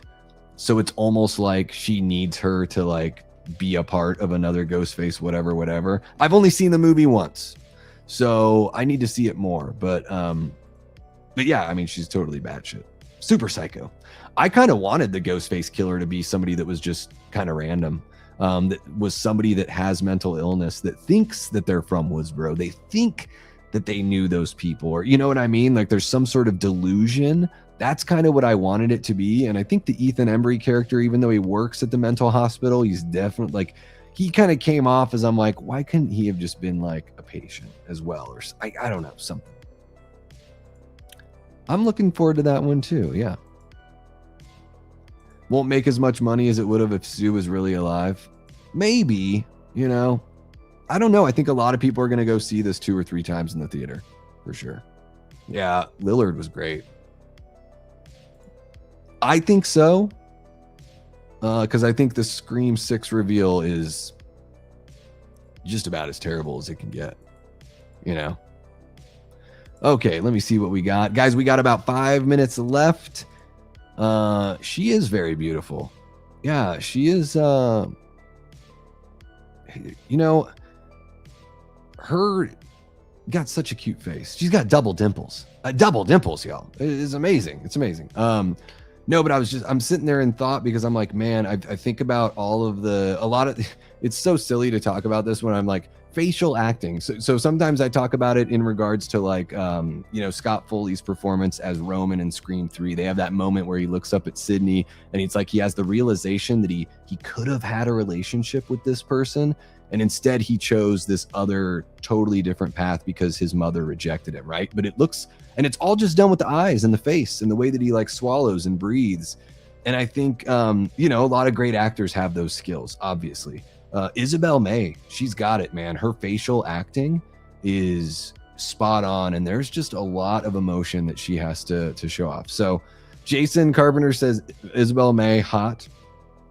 Sure. Absolutely. More importantly, she's good at performing. That's the most important thing.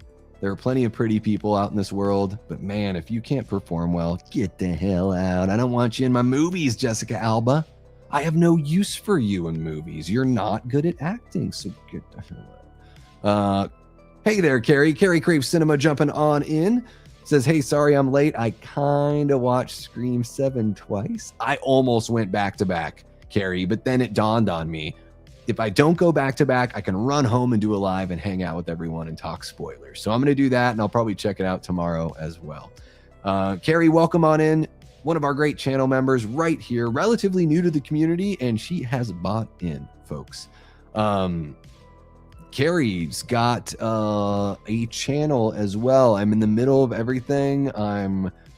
Let's see here. Let's see if I can find it and share it. If there's another mod that can share it out there, that would be great. I would appreciate that just so I can keep on chitty chatting with everyone. Thank you for jumping in, Carrie. What did you think of Scream 7? I'm guessing you liked it because you saw it twice. Did you like it better or like more or less on the second time? One thing they got right in my book, it kind of satisfies both camps. Yeah. I think they handled that about as well as you can to not piss either party off. But I think more people will be talking about the reveal than anything else with this movie, judging from what I'm seeing in the chat here. And I think you guys are a really healthy, it's a healthy sampling of the audience for sure. He wasn't one of the AIs. They de-aged him in the last couple ones though, but not AI.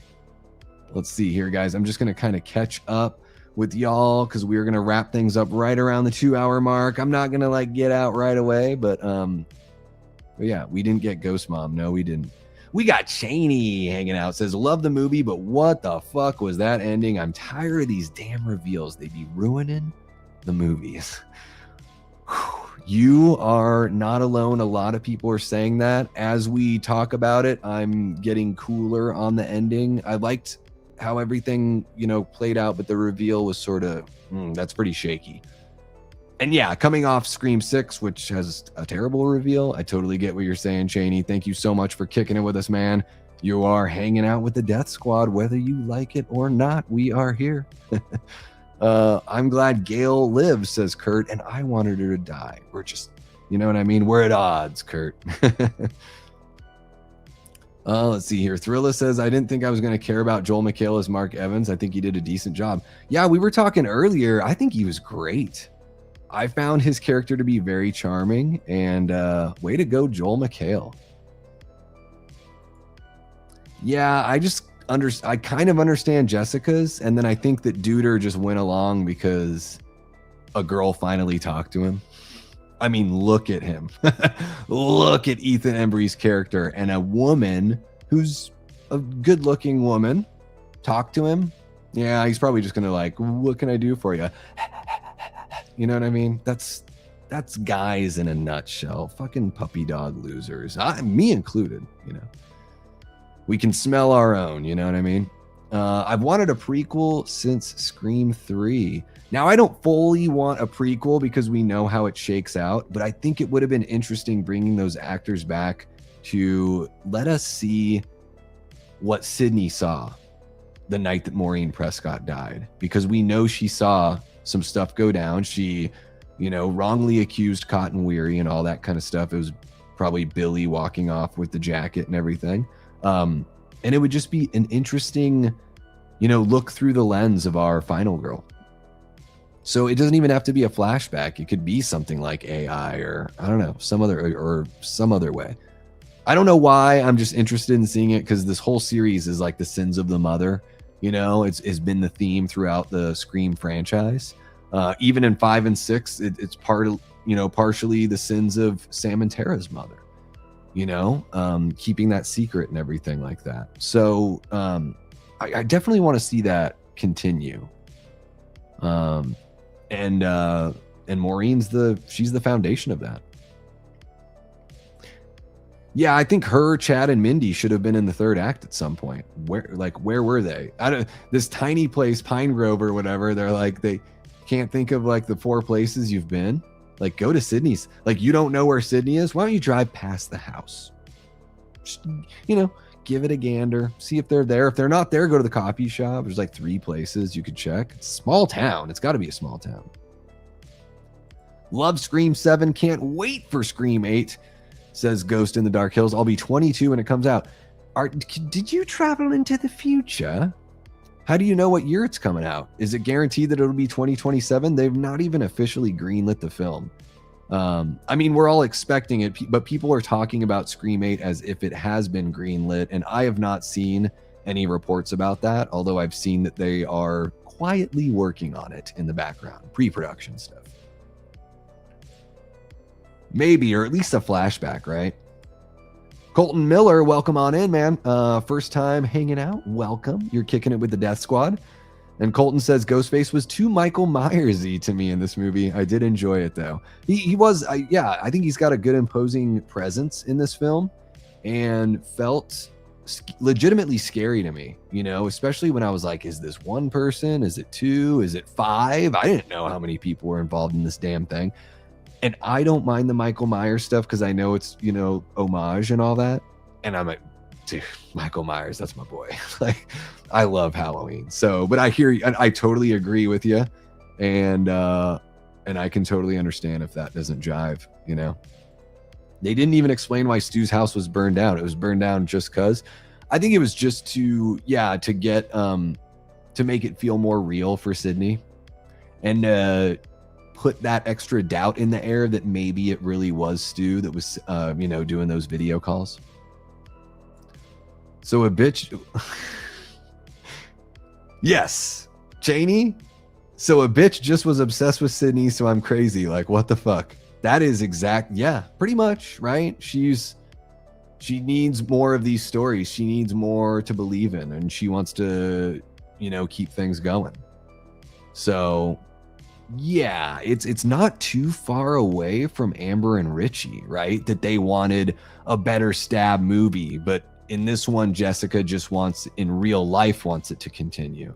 And it didn't count in New York because Sydney wasn't there. So she needs another inspiring story of Sidney Prescott killing the bad guy. It's just this perverted obsession. Yeah. Take care, Jamie. Thank you so much for kicking it with us. I'm sure you might be, this is about 20 minutes ago. I need to catch up. And say my goodbyes, y'all, because it's been a lot of fun hanging out with y'all. But it's been about 2 hours that we've been talking Scream 7. What I will say, everyone, we have so many people hanging out with us. We are way above the regular streaming average for the Davey Deathray channel. Thank you so much for making that happen. Thank you for making this a special stream. Not only by purchasing, memberships and super chats, but just by hanging out, just by having new people hang out. It's awesome. Like, we love new people here. We're all friends. We love nerding out about this shit. So if this is the kind of thing you dig when you turn on YouTube and you want some, positivity and nerddom in your life, then think about subscribing and hitting the notification bell so you don't miss anything. And if you're watching after the fact and you've watched all the way to this point, you're a fucking rock star. Thank you so much. Let me know what you thought in the comments. Guys, if there's anyone here that's in the live chat and maybe I missed something you said and you've got like an awesome point that you want to make sure is just blasted out there for the Davey Deathray community to see, jump into the comments as well. Let me know down there. I'm going to grab a couple more of these chats and then I will say my goodbye. My proper goodbye. I want to say what's up to OG Bloodline, who I believe just joined us. It might have been last night for the very first time. So welcome on back. I love seeing people that jumped in, jumping back in. Really dig it. Thank you for hanging with us. And I'm sorry that I'm leaving soon. But here's the cool thing, OG Bloodline, you can always scrub it on back. We had a really awesome discussion. About halfway through, I sort of give my, review. But for the whole rest of the time, there was just, us talking back and forth about this movie and hearing what you guys have to say about it. So let me know what you think of Scream 7. Carrie says, yeah, I liked Mindy the most in this one, actually. Chad I always like because meow. Yeah. Well, and Mason Gooding is just so naturally charming. There's something so like relaxed and just down home about his performances. And yeah, he's very handsome. Somebody said he's Cuba Gooding Jr.'s son, and I was like, damn, I can't even really see it. He must look like his mom or something. I don't know, because I don't really see the similarity. But Mason Gooding's incredible, and yeah, he's a very, very handsome man.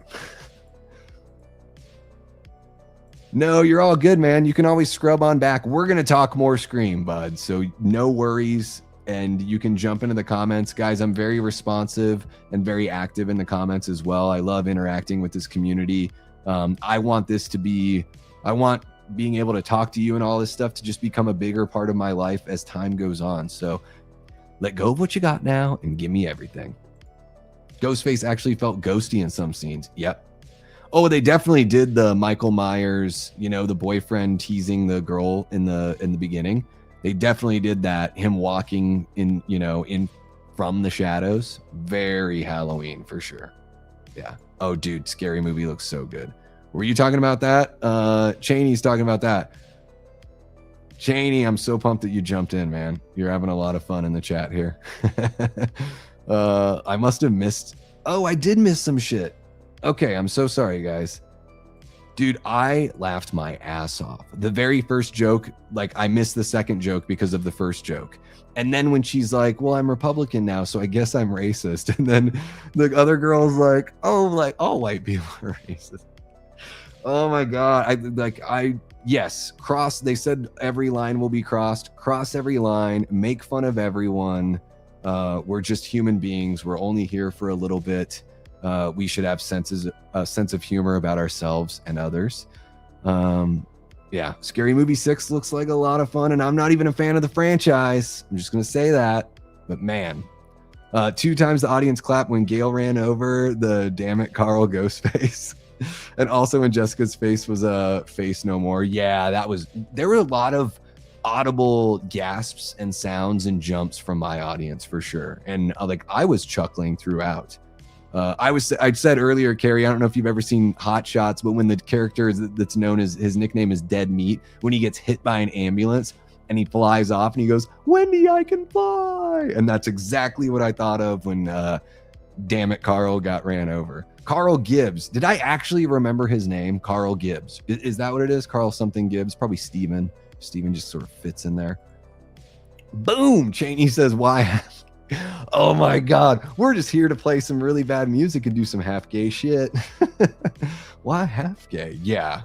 Thank you so much, Cheney, for the $1.99, man. Really do appreciate you.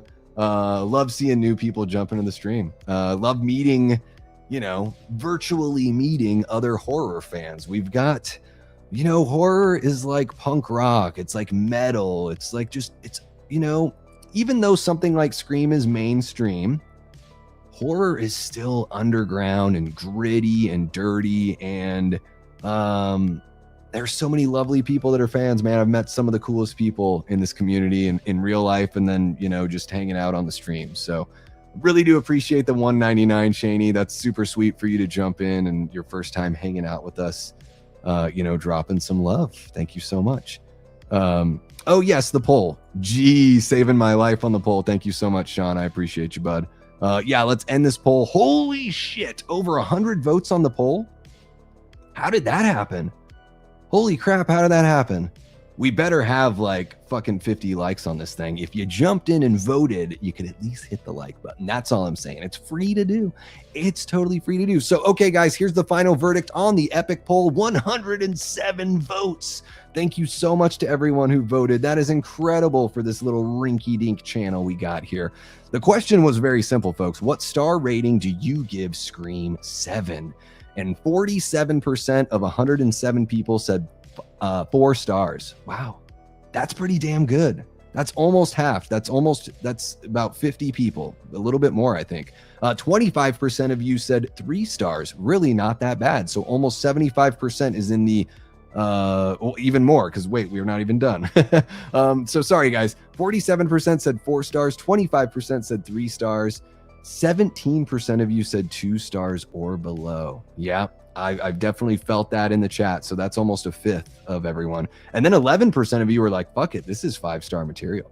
So mostly positive, but I am really feeling I'm feeling and understanding the gripes that, you know, everyone has had and the reservations that we all have. And especially, you know, only having seen the movie one time, you know, those sometimes opinions can be, at least in my experience, for me, it's like a soft opinion until I watch the movie a few times and then I really can have an idea. Other times, you know, when you love something, you know, when you hate something. With this one, I had a good time with it. I liked it. I was completely engaged the whole time, but yeah, not everything is, from an analytics standpoint, like really jiving and working, you know? So, thank you for the reminder on the poll there, Sean. I appreciate it. And thank you to everybody that voted on the poll. Thank you to everybody that hung out here. Guys, I'm going to do something a little bit different than I do normally. First off, thank you so much to all the Patreon members and the channel members. You guys are awesome. Shout out to the Death Squad mods, keeping everything clean, keeping spoilers away from the Davey Deathray channel all the way leading up to Scream 7. That's you guys in the chat being cool. And that's the mods just keeping an eye out for everything. We've been very fortunate in that regard. I got to see the movie and not, you know, have anything spoiled for me. So fuck yeah. And then really quick before we go, guys, I just want to shine a light on everyone that contributed tonight, because that's the way that this channel is going to, you know, be able to keep on growing. So I just wanted to give a shout out to Insomniac and Jigsaw. They became channel members yesterday. Antonis Andriotis dropping a $4.99 super chat. Jigsaw with a $5 down in the super chats. Jen dropped a $5 as well. We got Nightfall celebrating a month of membership. Jason Carpenter celebrating 3 months of membership. Fuck yeah. Jen became a brand new member today. That's awesome, Jen. Thank you so much. Really do appreciate it. Jen dropped a $2. CM Harger also became a channel member. Guys, that's so awesome. Very incredible. Thank you so much, CM. Antonis Andriotis dropping another $4.99. Jigsaw with a 2. Emoji Matt with a 2. Joe from Media Poop Shoot with a 2. Antonis with a 5. Jigsaw with a 2. Coy with a 2. Sean G gifted a membership, and I totally missed that. I didn't even see who it went to. Oh my gosh. Jason Carpenter with a 2. Jen with a 10. Cheney with a 2.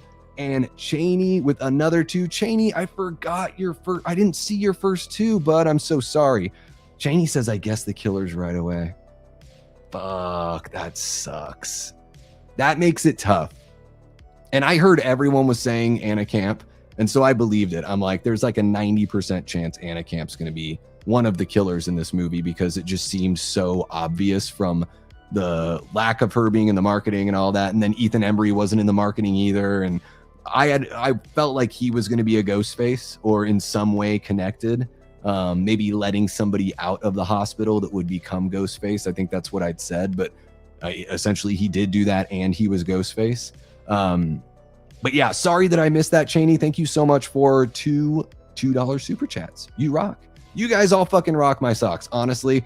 And I don't even know when I'm going to be live next, guys. We're just going to see. I'm going to watch the movie one more time. I am going to be back on Monday with all the channel members. We're going to do our horror movie club meeting and talk more about Scream 7. That's going to be a more intimate chat and hangout. We're going to actually talk about like the thematic elements. It's not going to be so much critiquing or, you know, griping about the movie, but just kind of talking about the themes, the way that you would do with a book movie club or a book movie club with a book club. And then I'm going to be guesting all over the place. On Sunday, I will be on Horror, and I believe that is at 2 p.m. Eastern time here in the States. So keep an eye out for that on Sunday. We're going to be talking Scream 7. So it's going to be a whole bunch of us. M from Horror is great. If you don't already subscribe over there, I highly recommend you check her out. And then on Sunday night, I'm going to be on Chills and Thrills. So I'll share those links here on the channel. Chills and Thrills is a watch party channel. That's what Brett does over there, Brett and Keelan. And I'm going to be over there with Jamie Hart, who is our original Death Squad mod over here. And we're going to watch The Evil Dead from 1981, one of my favorite movies of all time. I'm a massive Evil Dead fan. I'm sure you can tell. So yeah, I'll be all over the place, guys. If you're brand new to the channel, make sure you hit that subscribe button. Click the notification bell so you don't miss when I'm going live and dropping vids and all that stuff. Thank you so much for giving our little channel and community a chance. This is a beautiful space on horror YouTube and a wonderful community. And I just want to see it get bigger and bigger. And just party hard with more people. And when I say party hard, I mean be a big nerd about horror. All right, guys, that is going to wrap it up for me this time around. Thank you again so very much. You guys are absolutely incredible. Shout out to every single one of you that kicked it with us here tonight. Whether or not you enjoyed Scream 7, I really do appreciate you jumping on in and sharing your opinions. Everyone was really sweet about what they had to say and was open to having a really good conversation. And I think that that's a beautiful thing when a bunch of people that don't have the same feelings on something can get together and chat about it all. So really do appreciate it, guys. You all have been awesome. I will see you next time around. So until next time, I've been and will continue being Davey Deathray. Take care.